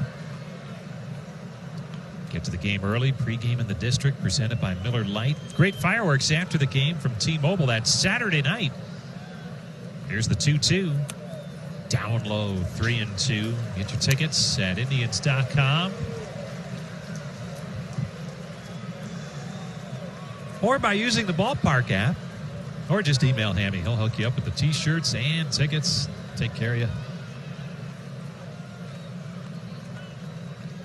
Here comes the 3-2. Swung on, slapped to the left side, a base hit down the left field line. Lindor's on his way to second. He'll test the arm of Brantley. He slides and he's safe. And Lindor says, if you want a shift, I'll take it. And he took a double. That's twice now that he has gone to the opposite field away from the shift. And you know what? I'll bet the next time he comes up, the Astros will be right back in that shift. As they may feel, if he goes that way, he's not hitting a home run. But the Indians now have the tying run in scoring position with nobody out, with Oscar Mercado stepping in. Mercado's 1 for 2 with a double. The Astros have had activity in their pen going a couple of times tonight, most recently right-hander Chris Davinsky. Here's the pitch. Mercado squares, and he pulls the bat back. The pitch was down low for ball 1. Right now, the pen is quiet for the Astros, but that may change quickly. Urquidy at 79 pitches in a 1-run ball game. His club leading, but the Indians threatening now here in the bottom half of the 5th inning. Man, the season series has been good between these two teams. Tremendously close games down in Houston. As Mercado shows bunt, takes a high fastball up and in. That spun him out of the way. And the count's now 2-0. As Mercado, that one coming up and in, almost nicked him. 2-0 the count on Oscar Mercado.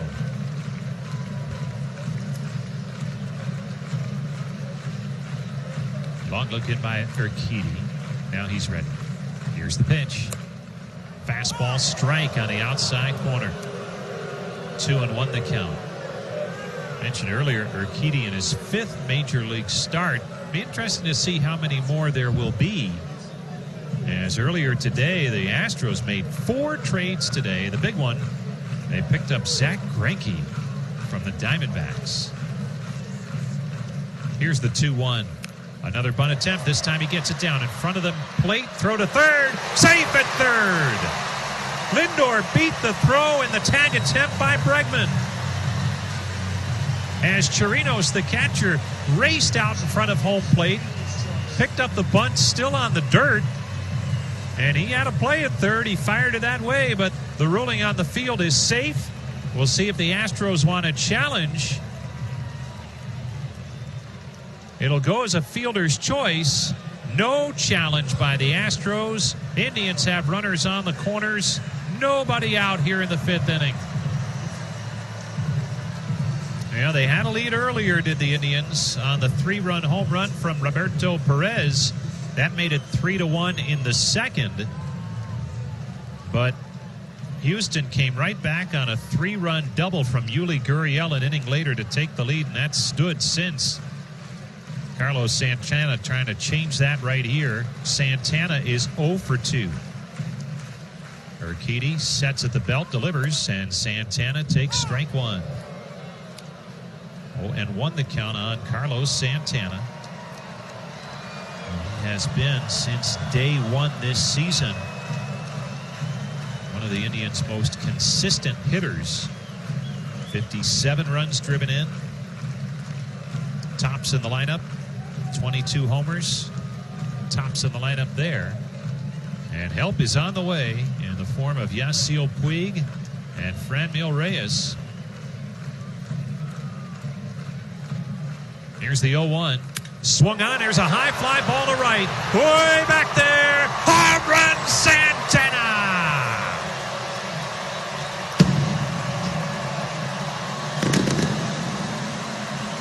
The Indians retake the lead.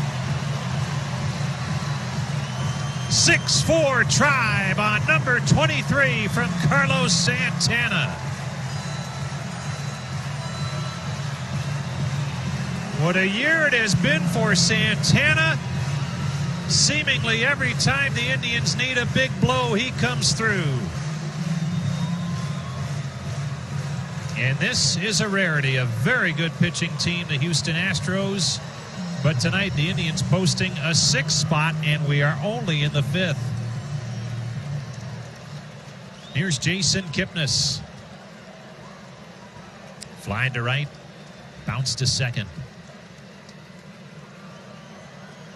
The pitch to him. Fastball strike on the outside corner. 0-1 the count on Kipnis. Chris Davinsky up again in the pen for Houston. Throwing it a little more purpose now as Urquidy may be nearing the end of the line. The pitch to him.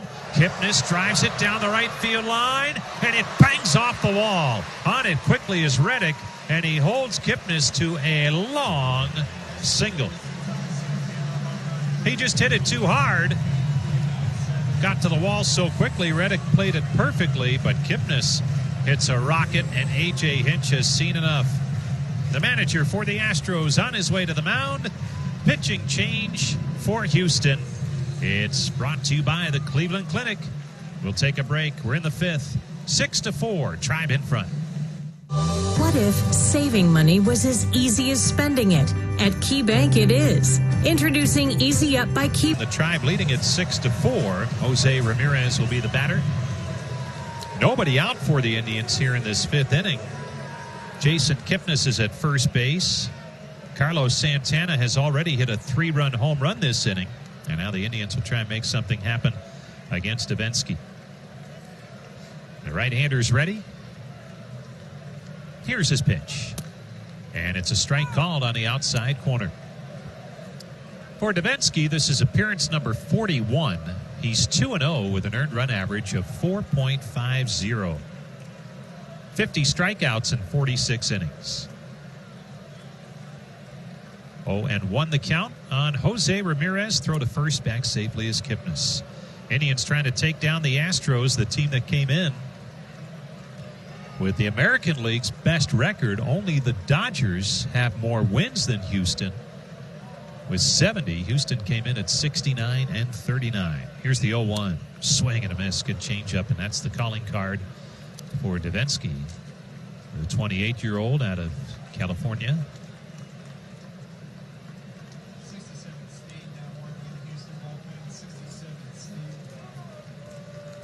0-2 the count on Jose Ramirez. Here's the pitch. Swing and a miss. Ball pops free on Chirinos on that swinging strike 3. That allows Kipnis to move up to second base. So 1 down in the inning on the strikeout. That'll go as a wild pitch, allowing Kipnis to move up. So Davinsky opens with a strikeout. Download the McDonald's app, and if an Indians player steals a base during tonight's game, you'll win a free 6-piece chicken McNuggets from McDonald's.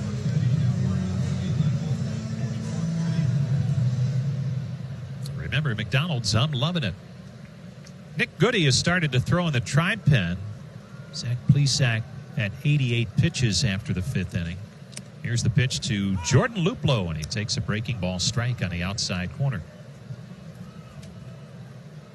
Luplow's 2 for 2, couple of singles tonight, as he had the chance to face a right-hander, which hasn't happened all that often, and he has come through. 0-1 the count.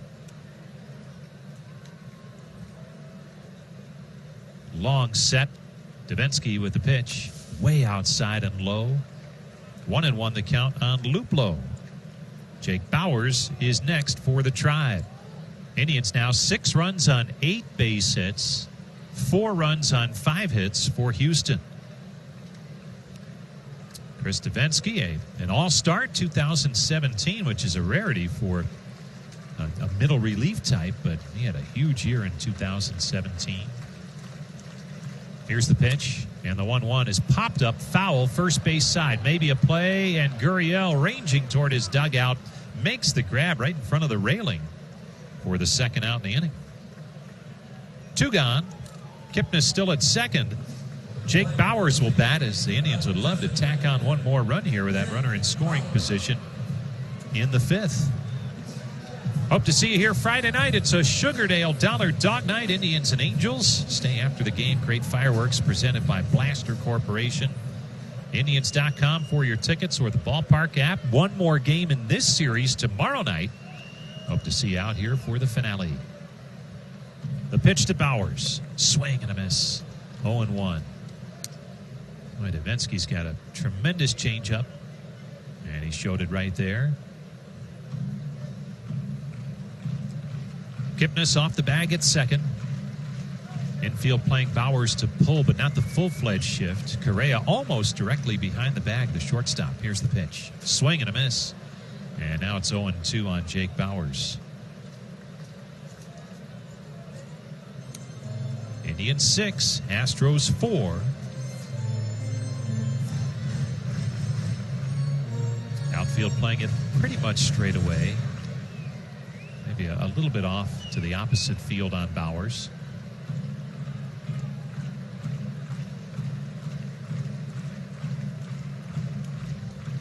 Now the 0-2 from Chris Davinsky. Not yet. Bauers asks for time. Steps out of there.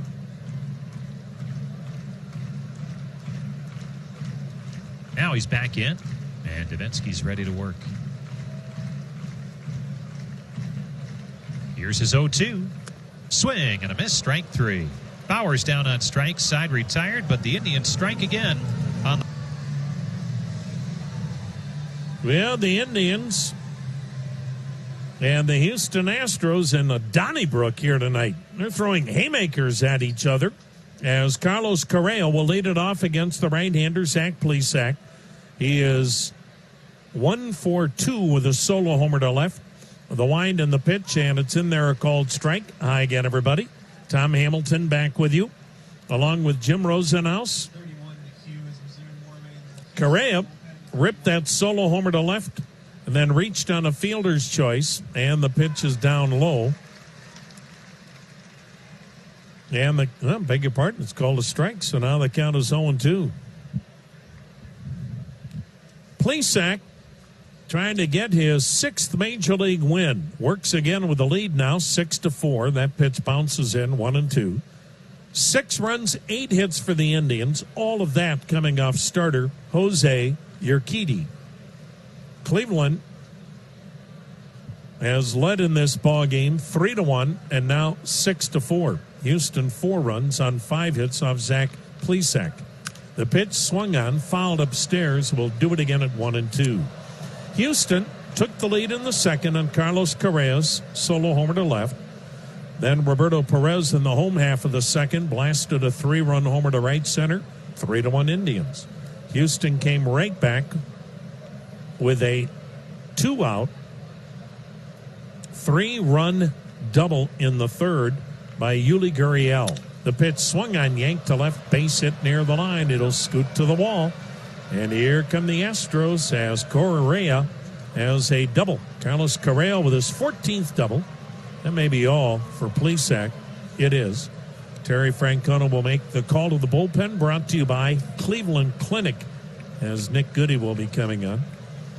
The Indians reclaimed the lead in the 5th inning. You heard Rosie call it the 3-run rip job to right by Carlos Santana. So the Indians with a pair of 3-run home runs tonight.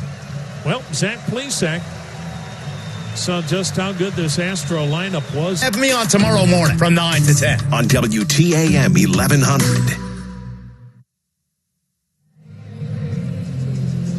Right-hander Nick Goody is coming on to work for the Indians. Fastball and slider. And he takes over here in the 6th with the Indians on top of the Astros 6-4. My goodness, Nick Goody. Where would this Indians ball club be without his reemergence after arm surgery that wiped out last year? He is 2-0 with a 1.61 ERA. His 19th appearance, 29 strikeouts in 22 innings. And the opposition's hitting 152 against Nick Goody. But, like any Indians pitcher, work cut out for him now. Yuli Gurriel, the batter, 1 for 2 with a 3-run double. The pitch. And it's a slider on the outside part of the plate, but just off, evidently. Gurriel now an 18-game hitting streak, batting .420 during his 18-game hitting streak. Carlos Correa with a leadoff double at second. Nobody out, 6th inning, 6-4 Cleveland. Back and forth, these two clubs keep banging away. The pitch fisted back foul in the count of 1-1. Well, we gave you all the scoring updates, and they were all brought to you by your Northern Ohio Ford dealers. Ford is America's best-selling brand. They bring you the game summary. Boy, what a energetic crowd we have here tonight. These folks have been into it from the get-go. And they've got a perfect night to celebrate another relevant summer in Cleveland, as the Indians still very much alive for a 4th consecutive division title. The pitch to Yuli Gurriel. Swing and a miss. Slider away, 1-2. Boy, folks, don't take it for granted. How'd you like to be in Detroit? And not picking on the Tigers, because they had a decade of phenomenal baseball, but they may have a decade of the other end of the spectrum. It's not easy to rebuild, and that's what the Indians are avoiding based on what Chris and Cherney and the rest of that gang in the front office have been able to do again. The pitch, check swing, down and away, 2-2. Minnesota tonight is hammering Miami 7-0. Twins have hit 3 more homers. Kepler, Garver, and Rosario, they're all 20 homers or better. And the Twins winning 7-0 in Miami tonight in the 7th. They're 3 games up on the Indians. But don't forget, the Indians and the Minnesota Twins still play each other 10 more times. The pitch, swing and a high fly ball, shallow left center. Out goes Lindor with his back to the plate, and he dropped the ball. Tried to make the over-the-shoulder catch with his back to the plate. Got a glove on it, but couldn't hang on. And not able to move up was Correa because he had to make sure that ball wasn't caught. Lindor's getting charged with an error. Boy, that's a tough error. I mean, goodness gracious, he's 40 feet out into the outfield with his back to home plate. Well, I don't know about that one. So the Astros have runners at first and second by, I don't know about that one. I don't know that that's an error. But then again, what do I know? Here's Josh Reddick, 1 for 2 with a single. That is not ordinary effort. Reddick, the left-handed hitter. The set and pitch. A swing and another fisted pop, shallow center. Lindor backpedaling out there to make the catch. See, that wasn't even called an infield fly rule. That's why the last at bat, that should be a base hit, not an error. That's a similar play. Lindor got out there, and the umpire said, hey, that's not a routine play. We can't call that an infield fly. So, big out, nonetheless, for Nick Goody. And the runners stay at first and second, 1 down. It's 6-4, Cleveland on top. Here's Robinson Chirinos, the number 9 hitter, has struck out twice tonight. Goodness gracious, Goody is making such good pitches. All the Astros can do are get some bloop jobs, but sometimes those babies find grass. Goody's ready. Goody's pitch. Slider dips low, ball 1. Boy, I hope you're here tomorrow night. Danny Salazar is finally back. He'll make the start for the Indians. How long he can go? Well, that's why you should be here to find out. Probably in that 80-pitch range, but again, 80 pitches on the big league level against this lineup, different ball game than when you're in the minor leagues. Now the 1-0 pitch, and it's swung on, ripped to third on 1 hop. On his knees, Ramirez has it, goes to second for the force. What a play by Jose. Playing a 1-hop smash on his glove side as he went to his knees to spear it, spun and got a force at second. So Correa to third, Chirinos is at first, and forced out at second is Gurriel. There are 2 men out. My goodness, what a play.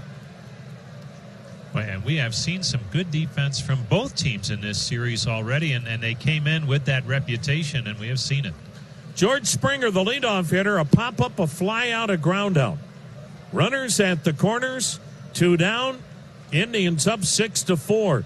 Nick Goody the set, Nick Goody the pitch, and a slider strike. And this Astro club, again tonight, all 9 guys in the lineup, 10 homers or more. So there is no let-up when you get to the bottom of the order against Houston. Everybody in this lineup can hurt you.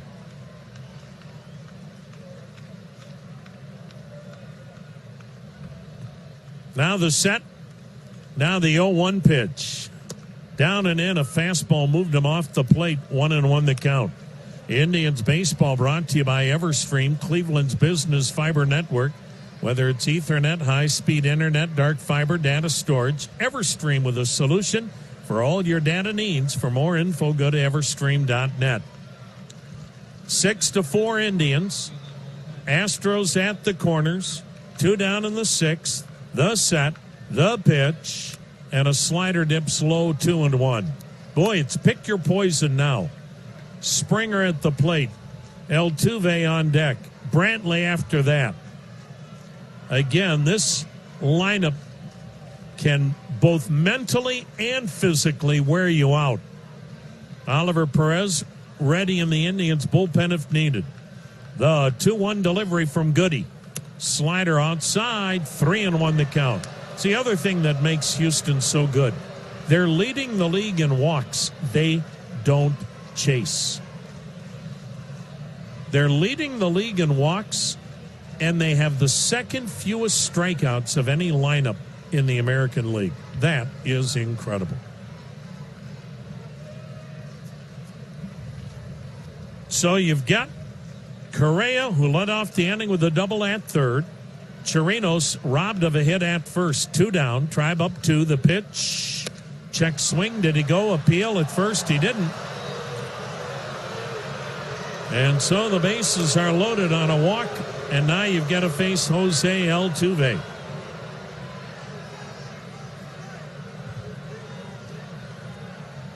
So bases loaded.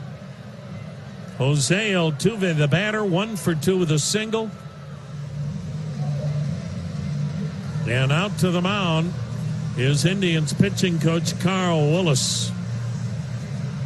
Well, every time either team has been able to take the lead tonight, the other team has come from behind. Houston led 1-0. Indians rallied to take a 3-1 lead. Houston followed that with a rally of their own to reclaim the lead 4-3. Indians took that back with a 3-run homer to get back on top 6-4. But here's Houston again. Bases loaded for the Astros. Correa at third, Chirinos at second, Springer at first, 2 down, and Jose Altuve bats with the bases loaded. Yikes. Altuve, 1 for 2 tonight, a single and a walk. But this guy, over 10 games now, is hitting over 500. So here we go. Houston's got 10 grand slams this year, the most in club history. Jose Altuve has 2 of those 10. 10 grand slams for the Astros ball club. The Indians have 1. The pitch.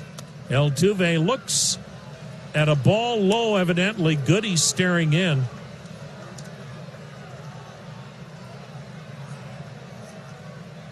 Well, you should have a lot of runs scored here tonight because home plate ump Chris Siegel has decided that tonight's plate is 14 inches wide, not 17. And the strike zone is belt only. The pitch in there called strike. 1-1 the count. Siegel's hearing it. There's some fans standing and cheering Siegel, who rediscovered his right arm. 1-1 the count. 2 down, bases loaded. Cleveland 6, Houston 4.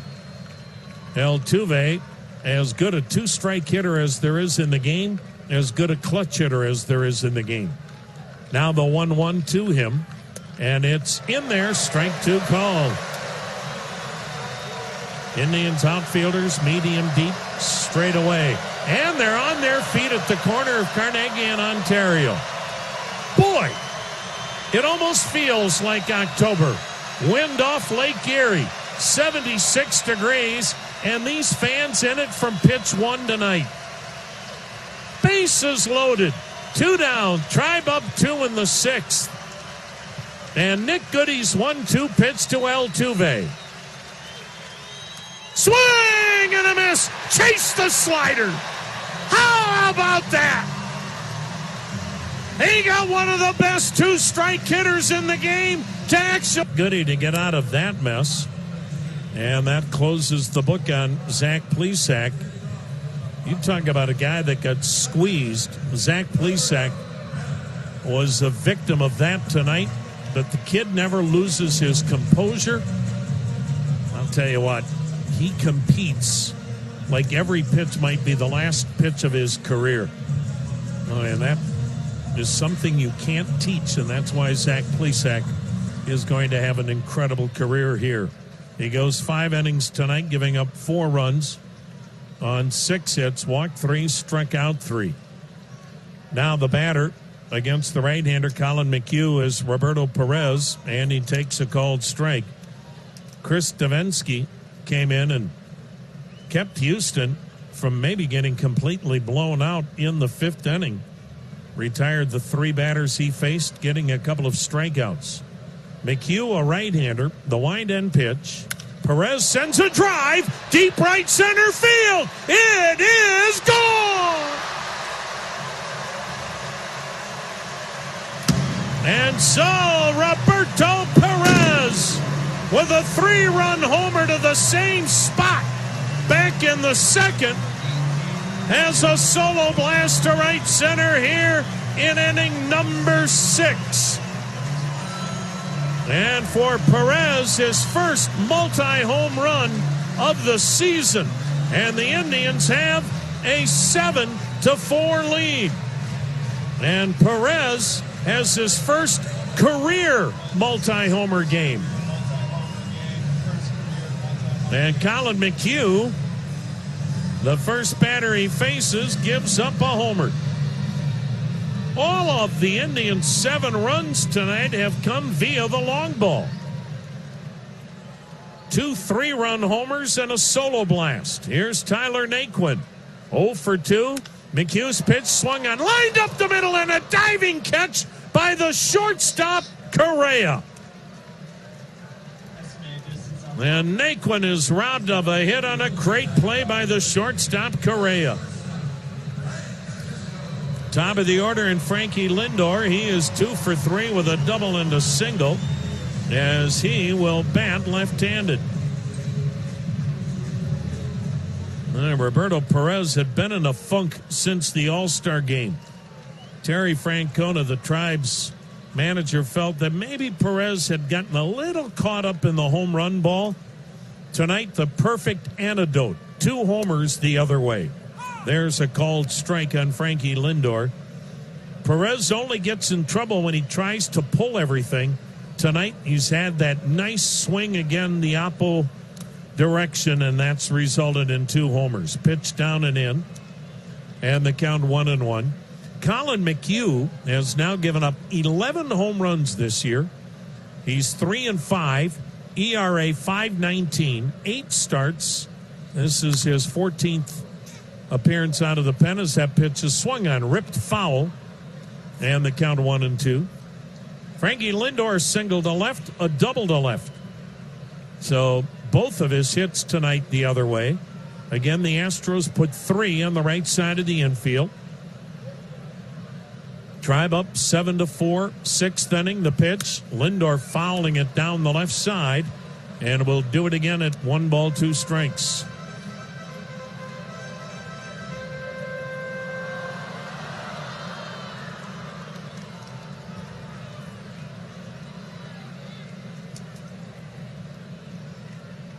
Into the motion and the 1-2. Lindor checked on a pitch in the dirt, 2-2. Right now, the wind has completely stopped. It had been blowing in at a pretty good clip from right and right center throughout tonight's ball game. Something you rarely see, the wind blowing in off Lake Erie in the middle of summer, but that pitch swung on, fouled off by Lindor, still 2-2. That was the case for much of the game tonight, but it has completely died out now. Colin McHugh, fastball cutter, curve, slider, change. Feet close together as he starts his wind and pitch. Lindor fouling it back, will do it again at 2-2. McHugh's brother Evan and sister are both songwriters in Nashville.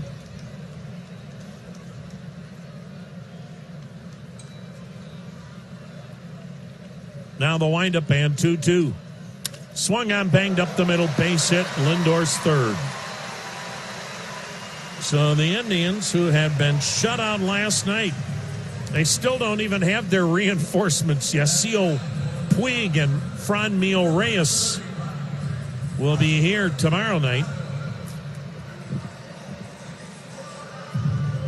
But the Indians have had plenty of lumber tonight.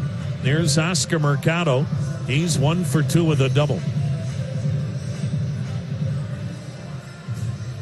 Terry Francona admitted on the manager's pregame interview tonight that he felt the Indians had to make a trade. Here's the set and the pitch. Up high a ball. They were not going to give away Trevor Bauer, but Tito said he was concerned that Trevor's actions on Sunday might have cost him the clubhouse. Talking about the confidence of Trevor's teammates. The 1-0. Up high a ball. 2-0. Now, for some, that's never an issue. Some guys just kind of shrug and go, whatever. But there were enough other players that Tito was concerned about that. Again, you weren't going to give away a player the caliber of Trevor Bauer, but that incident Sunday sped things up a bit. Now the 2-0. Swing and a cue shot foul to the right. 2-1. But Tito was also quick to point out, look, he obviously wasn't happy. He was pleased with how Trevor handled the aftermath with a sincere apology. But sometimes that's not enough. But at the end of the day, as Tito said, let's not forget how good a pitcher Trevor Bauer is. And for the most part, he was a good teammate. Just made some mistakes. Now the 2-1 pitch, down and in, 3-1. And they certainly didn't have to trade Trevor Bauer. It wasn't that kind of a case. But there were some concerns in the mind of Terry Francona, and if they could get the right deal, then it was time to maybe make that move. And the Indians end up getting 5 really good players in return for Bauer. Now the 3-1 to Mercado. Throw to first, back with the dive is Lindor. And it also tells you how good Trevor Bauer is, that despite some of the things that have raised some eyebrows with Trevor, you're still able to get a package the quality the Indians got because of how good Trevor Bauer is. That pitch outside, it's a walk. So Mercado flips the bat away. He'll head to first. Lindor advances to second. 1 down. Nobody ever doubted Trevor Bauer's competitiveness, his work ethic, and how badly he wanted to win. I mean, he never left anything in the tank every time he was on the mound. And Cincinnati is getting a really good front of the rotation starter.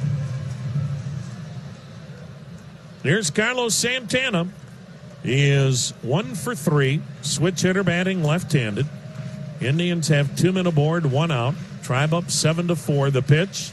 Santana tried to hold up. Looked like he went around. He did on the appeal at third. Santana blistered a 3-run homer to right in the 5th inning that put the Indians back on top, 6-4. Roberto Perez made it 7-4 with his 2nd home run of the night. A solo homer here in the 6th to right center. Now the 0-1 from McHugh. A backdoor breaking ball for strike 2. I think the other thing too, Rosie, that made it easier for the Indians to trade Trevor Bauer, you're trading him to the National League. You're not facing him this October. Now, if you do, that means you're in the World Series playing the Reds. And let's face it, Houston, Yankees, Minnesota, all were looking for pitching, and you thought that was a possibility. Santana foul tips it, and the count still 0-2. Again, you're going to take the best trade package you can get. Chris Antonetti talked about that tonight. They had parameters, and they had to get certain pieces, or you don't move a player as good as Trevor Bauer.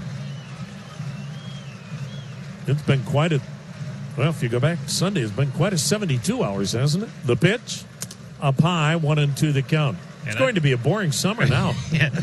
When you had Chris on, I'm fascinated by the 3-team deals. Yeah. How they make, and you brought up a great point. I guess they could double team it and have Cherney on the line with one team and Chris on the line with another, but how they get those done is a miracle. Boy, it's not easy. Now the 1-2 delivery to Santana. Swing and a miss. Second out in the inning. You know, the one element there you kind of forget about, or at least I do, Rosie. You also have to get ownership's approval. So you could have everything done. All the GMs think it's a great trade. And the owner goes, no. So there's always that element that makes it tough, too. Boy, and I still go back to San Diego. Seems like they gave up a lot for a prospect who's still a little ways away, just one. And nothing major league ready, but that's where they're at, I guess. An old adage, beauty's in the eye of the beholder. Here's Jason Kipnis, the cleanup hitter. Tribe up 7-4. Kipnis with a drive! High! Deep to right! There she goes! The Indians' third three-run home run of the night. The Indians' fourth bomb of the night. And the Indians are hammering the Astros 10-4 here in inning number 6. Not a bad swan song to the cleanup spot for Jason Kipnis. His 9th, giving him 45 runs batted in.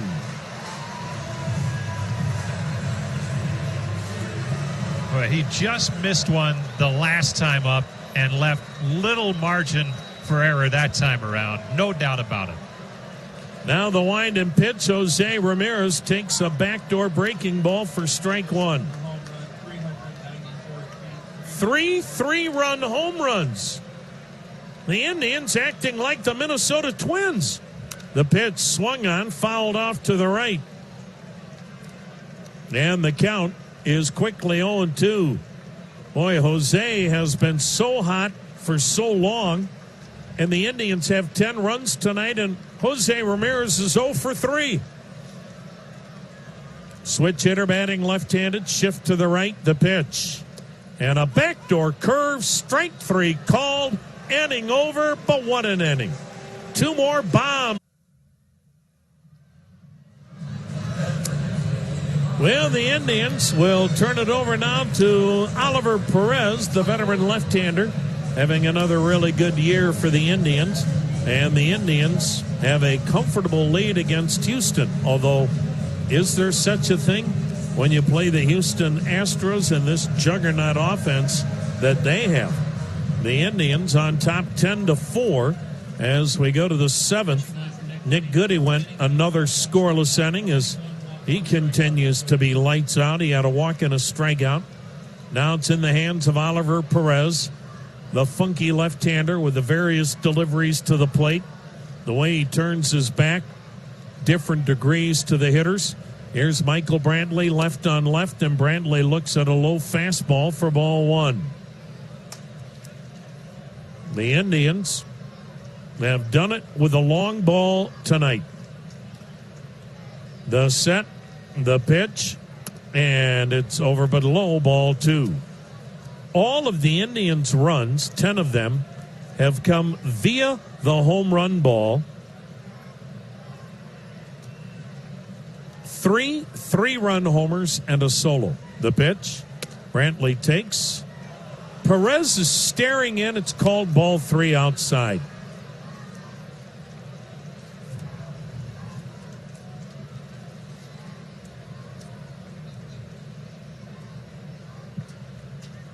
Now the pitch. There's a strike. 3-1 the count.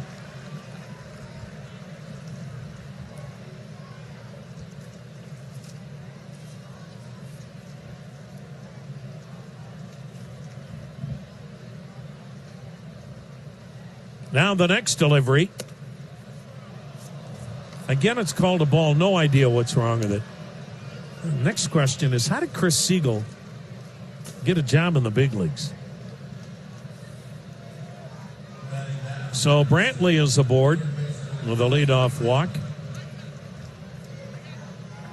And that'll bring up Alex Bregman. 1 for 2, a single and a walk.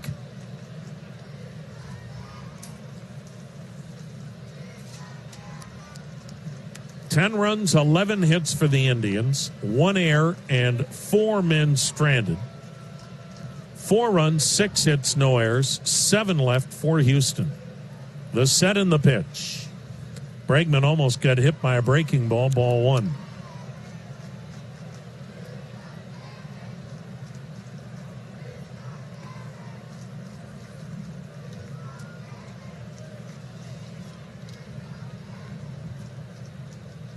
Perez dealing. Bregman grounds it sharply to short, backhanded by Lindor to second one. Kipnis relay. Got him! How a nifty 6-4-3 double play. Started by Lindor going to the hole with a backhand. That was not an easy one to turn. And a quick turn by Kipnis at second. Here's Yordan Alvarez, 0 for 2 with a walk, as it'll be left on left.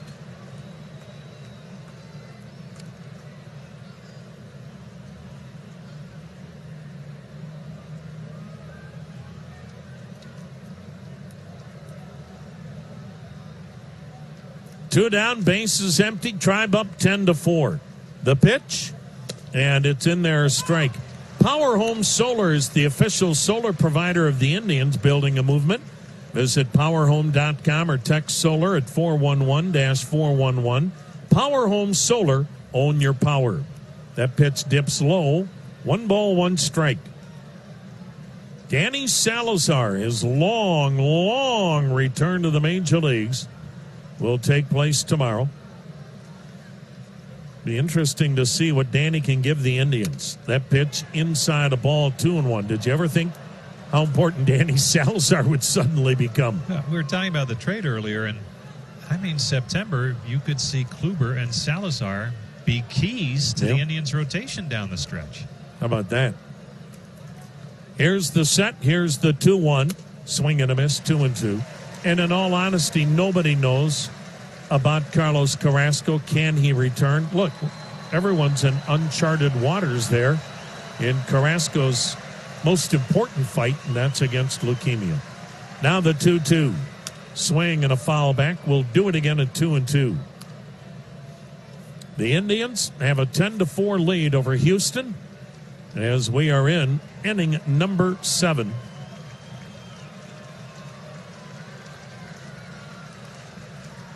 Perez is ready. Left on left. He comes to the plate, and the pitch is fouled back. Boy, this kid does not swing the bat like he's a rookie.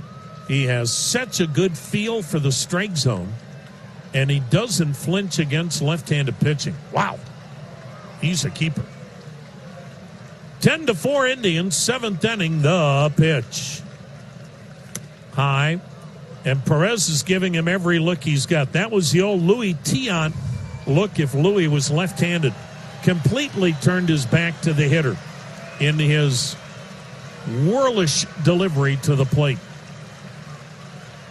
Now the payoff.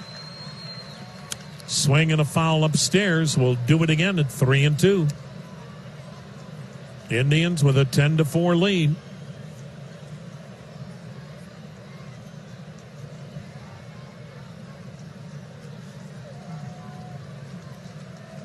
Infield pull to the right, outfield straight away.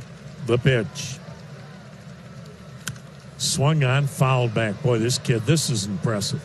Left on left. Perez has given him every look he's got. He'll vary the pause with his leg kick. He'll vary how much he turns his back to the hitter. Sometimes he doesn't turn it at all. And Alvarez isn't phased a bit. Again, the payoff pitch. Swung on a weak ground ball up the middle. Lindor gobbles it up. Shortstop throws him out, and Oliver Perez delivers a key scoreless 7th inning. News, talk, and sports on WTAM 1100 can now be heard on 106.9 FM. And the Astros will go to their bullpen again. Good ball game here tonight for the Indians from a standpoint of getting their offense on track against as good a pitching staff as there is in the game, and a staff that got better after acquiring Zach Greinke, Aaron Sanchez, and Joe Biagini today. Wow, what a haul for the Astros. Of course, none of those guys are here yet, but they're certainly going to have an impact on this ball club, aren't they? Man. Now the Astros will make another pitching change here as they will go to the right-hander, Cy Snead. First time the Indians have seen him.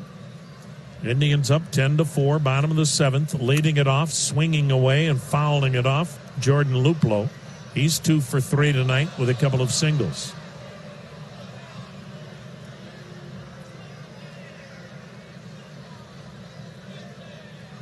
Colin McHugh had a rough inning in relief. The wind, the pitch, and he zings one in there, called strike. Boy, he's got that old-fashioned windup.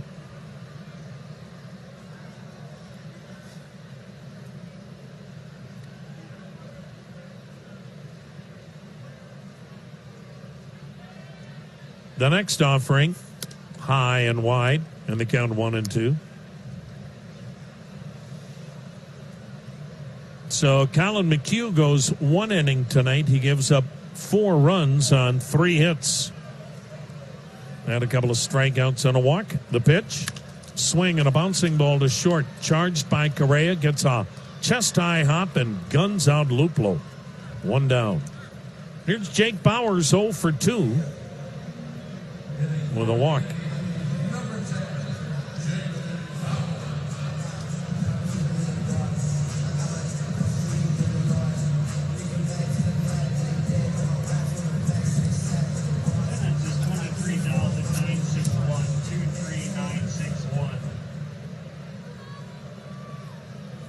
Indians will face another shift to the right as Bowers takes down low ball 1. Good turnout here tonight, almost 24,000. We had a lot of walk-ups, and this crowd was into it from the get-go. Now the 1-0 pitch, a swing and a foul straight back. And the count 1-1. It has been a revved-up crowd here tonight. It's been a fun, energetic crowd. And the Indians have responded with 3 3-run homers and a solo blast. Now the 1-1. A swing and a foul back again. Boy, Sneed doing a good job of getting it in on the hands. 1-2 the count. This is only his 3rd outing. Now Sneed has an ERA of 4.09 since coming up. Cy Sneed coming up from AAA, Round Rock. That's down by Austin, Texas. The 1-2. Swing and a miss. Elevated a fastball and got him.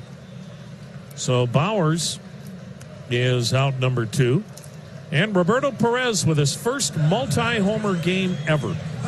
Both home runs to right center. 3-run homer in the 2nd. Solo homer in the 6th. 18 homers, 44 RBIs. All he needed was a chance to play, and boy, he has shown the Indians, you give me a chance,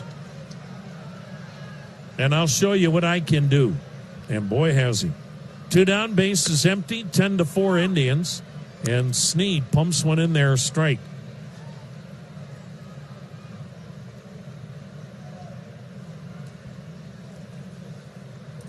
He doesn't waste much time, does Cy Sneed.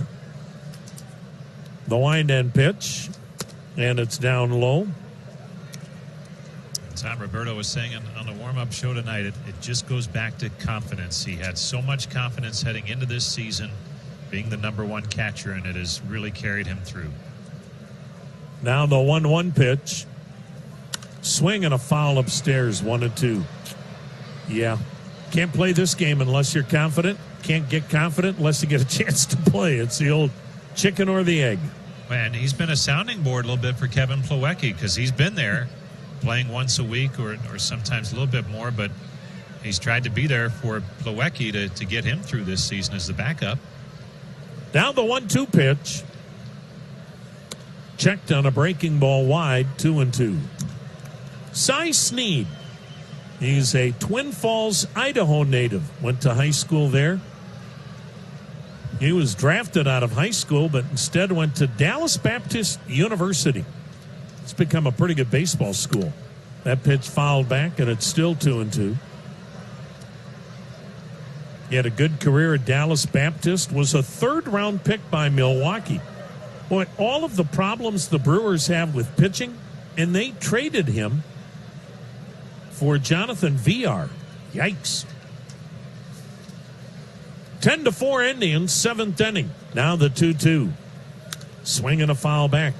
That's one of those, you trade a kid that's in A ball for a veteran infielder, and right now the Brewers, Villar's long gone, and could they use this kid in their bullpen? Boy, the Indians have made a living doing that, right? Haven't they? And he's got a nice beard.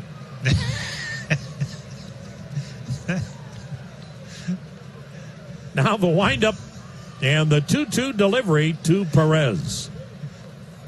Bounced it in there, slider. Full count. Tribe up 10-4, 7th inning. I think he would fit in with the tailgate crew at Miller Park with some brats and beer after the game. They're another team that they weren't able to add a lot of the pieces they'd hoped. I think a lot of teams, Rosie, got shut out. Here's the payoff pitch. Inside, he walked him, so Perez's big night continues with a 2-out walk.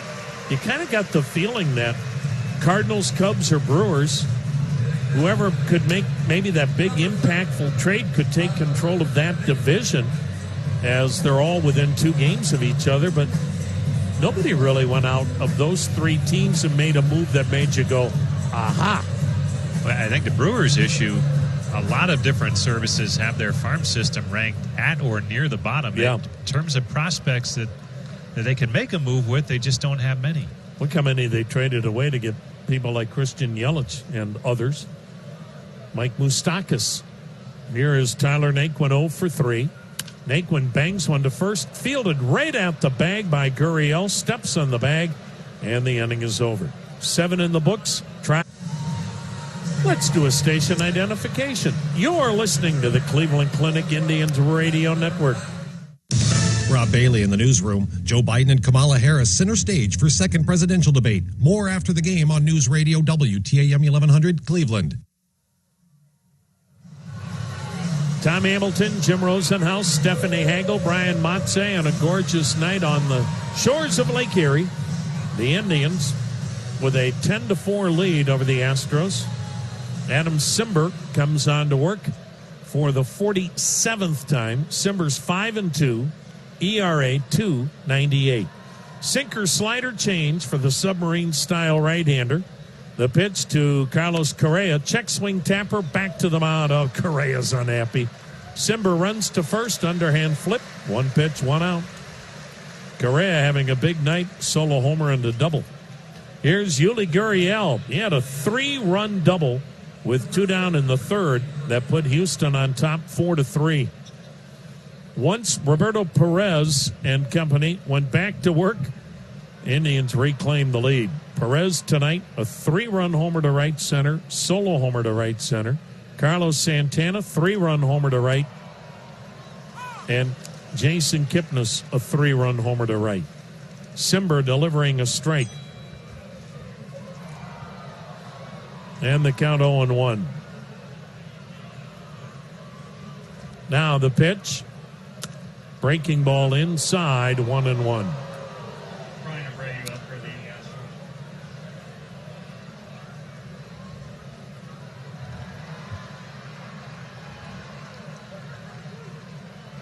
Simber's ready. Here it comes. I don't know. Down the middle, at the knees, a ball. 10 runs, 11 hits for Cleveland, 4 runs, 6 hits for Houston. The pitch, swing and a little weak bouncer to the second baseman. Kipnis will throw him out. Boy, Simber doing a good job jamming Yuli Gurriel and Carlos Correa. 2 down, here's Josh Reddick, 1 for 3 with a single. Minnesota did beat Miami tonight 7-4, so looks like the Indians will stay 3 back. Mets and White Sox in a 1-1 game in the 6th. Yankees outslugged Arizona 7-5. Texas with a 6-5 lead on Seattle. They're in the 5th. The pitch. Swung on and a line shot to deep right. Reaching up, snagging it on the run. Right fielder Tyler Naquin. Traffic updated on the 10 mornings and afternoons on WTAM 1100. Now we're going to have the Major League debut of Brian Abreu. He just got called up from Double-A today. First time he's ever been in the big leagues, and obviously his Major League debut. They had to put an outstanding relief pitcher on the injured list, All-Star Ryan Presley, and So this deep farm system brings up a kid from Double-A. Brian Abreu, when the year started, considered the 10th best prospect in the Houston organization. He is out of the Dominican Republic. He's only 22 years of age, 6'1", 204. Brian Abreu. This kid can throw it in the mid-90s. So he's got a fastball. Some feel Abreu's curveball is the best in the Houston organization. Also has a slider and a changeup. So another terrific young arm making his Major League debut, and he'll face Frankie Lindor. Bottom of the 8th, 10-4 Indians. Lindor batting left-handed, 3 hits tonight. The pitch. And it's in there, called strike. Boy, that was an easy 95 miles an hour. Frankie Lindor, a double and 2 singles, 3 for 4, 2 runs scored. Indians leading by 6. Abreu's next pitch, and it's down low, looked like a slider. 1-1 to count. This year, Abreu was in Double-A and A ball. 6 wins, 2 losses, ERA 4.86. Primarily a starter. The pitch, high, ball 2, 2-1. Better finish these scores for you. We've given you most of them. Tampa Bay beating up Boston tonight, 8-3 in the 7th. Detroit walloped the Angels today, 9-4. The pitch, Lindor whacks it foul down the right side, 2-2. Mike Trout got the only run for the Angels, his 35th home run. Tigers finally won a game. They are 32-72, 40 games under. Toronto beat Kansas City today, 4-1. Now the set and the 2-2. Lindor chops one high off the plate toward the mound. Grabbed by the kid, throws to first. Got him! Bang, bang play, and a nice play by Abreu on a high chopper off home plate. And he had to wait for it to come down like a pop-up. Here is Oscar Mercado, 1 for 2 with a double. Atlanta in 10 innings beat Washington 5-4. So the Braves now lead Washington by 6.5 games. Hey, no brawl. Cincinnati with a 4-1 win over Pittsburgh. L.A. beats up on Colorado 5-1, scoring all 5 in the 9th inning. San Francisco leads Philly 5-1 in the 9th. Cubs and St. Louis scoreless in the 6th. Up and in is the pitch to Mercado and all the way to the backstop. And that was a mid-90s fastball. Scores brought to you by Ram Trucks, the Ram 1500 Motor Trend's Truck of the Year. It's the Ram Summer Clearance Event going on now. Find out why there are more reasons to switch to Ram than ever before. Now the 1-0 pitch. Lindor was retired on a bang-bang play. Now Mercado gets a good swing in, fouls it back, 1-1 the count. Lyft has thousands of friendly qualified drivers. They know the city. They'll get you to and from the game worry-free. No matter where you're going, there's a Lyft waiting to take you there. Yasiel Puig and Franmil Reyes will be in the Indians lineup tomorrow night to face Garrett Cole. That's a nice way to welcome you to Cleveland. Face that guy. That pitch, a knee buckler, but it stays up and in. 2-1. Garrett Cole is 12-5 with a 2.94 ERA. He and Justin Verlander, 2 of the top Cy Young candidates. Now the pitch. Swing and a foul tip, 2-2. And then the only way we will see these two clubs face each other again this season after tomorrow night is if they meet come October. And that certainly could be the case. Now the 2-2 pitch. Down and in, a hard slider, full count.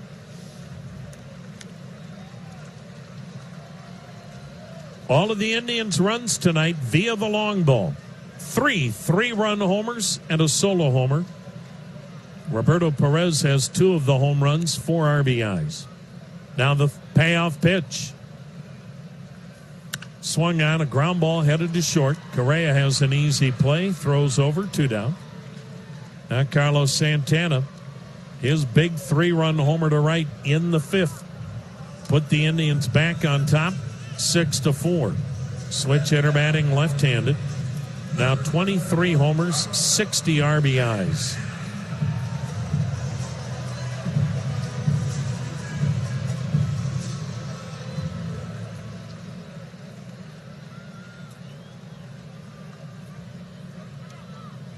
Two down, nobody on. Shift employed on the right side of the infield for Santana. 10-4 Cleveland, 8th inning. Abreu is ready. Here it comes. And he bounced it in there, ball 1. KeyBank introduces Easy Up. It's the tool that helps you automatically stack up savings, pay down debt. KeyBank, banking home of the Indians. And they always bring us the keys to the game. Well, the keys tonight, the Indians' home run ball. The pitch, high and wide, 2-0. Carlos Santana, 3-run homer to right. Jason Kipnis, 3-run homer to right. Roberto Perez, a pair of homers to right center. One a 3-run blast, the other a solo. Now the 2-0 pitch. Up high. 3-0. Another key has to be Zach Plesac. His numbers certainly aren't as dominant as he's had in other outings, but he kept the Indians in this game on a night where the strike zone was the size of a napkin. That pitch is in there, a strike to Santana. 3-1 the count. Plesac never lost his cool. He never imploded and had that big inning against him. That's a big key, too, when you're talking about a rookie against this Houston lineup. Impressive. Now the set, now the 3-1. Swing by Santana and a pop-up in back of the plate foul and out of play. And another key, well, it's been there all year long, hasn't it? Best bullpen in Major League Baseball has come through again. Tonight, that bullpen that has thrown up nothing but zeros. Nick Goody, Oliver Perez, and Adam Simber to this point.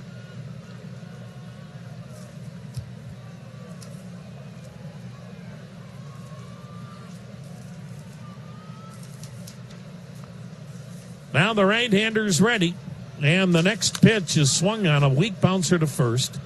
Easy play for Gurriel. He'll feature a little flip to Abreu, and how about that, Major? Well, the Indians have this one pretty firmly put away, even against a lineup as good as Houston's, or so you would think. 10-4 Indians, and Adam Simber out there for his second inning of work.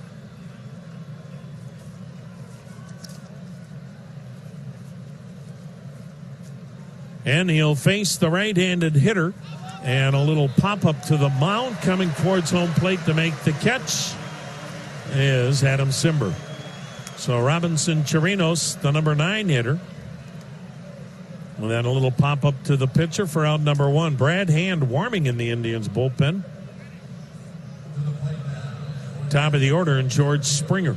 He is 0 for 3 with a walk. 10-4 Indians. Indians bullpen trying to finish this off with 4 shutout and, to this point, hitless innings of relief. The pitch, swing and a foul off to the right, strike 1. As it stands, Zach Plesac will improve to 6-3 with a win.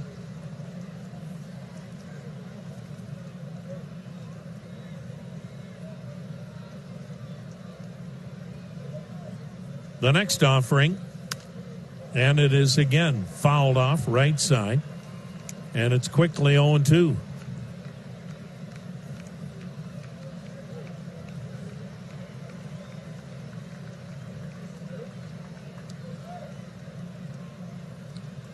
Simber not wasting any time. Here it comes. Slider outside. Almost got him to offer. 1 ball, 2 strikes. Indians and Astros will be right down the middle in the season series, 3 wins apiece. The slider is lifted in the air toward the gap in right center, cruising over the center fielder Mercado. Retires George Springer, and the Astros are down to their last out. 2 down, 9th inning, 10-4 Indians.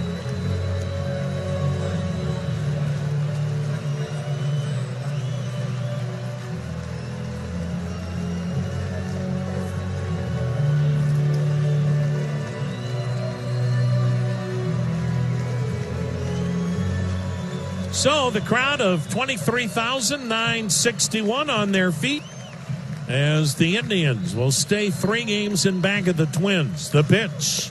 Check swing by Altuve. Didn't go around on a pitch in tight, ball 1. Close.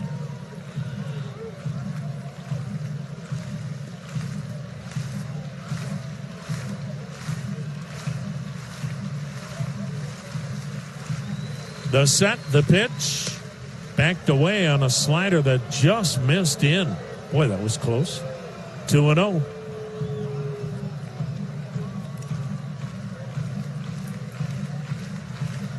Simber's ready. Here it comes. Strike on the outside corner. 2 balls and a strike.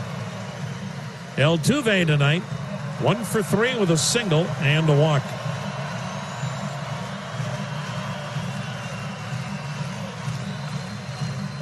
Simber's pitch, down and in, 3-1.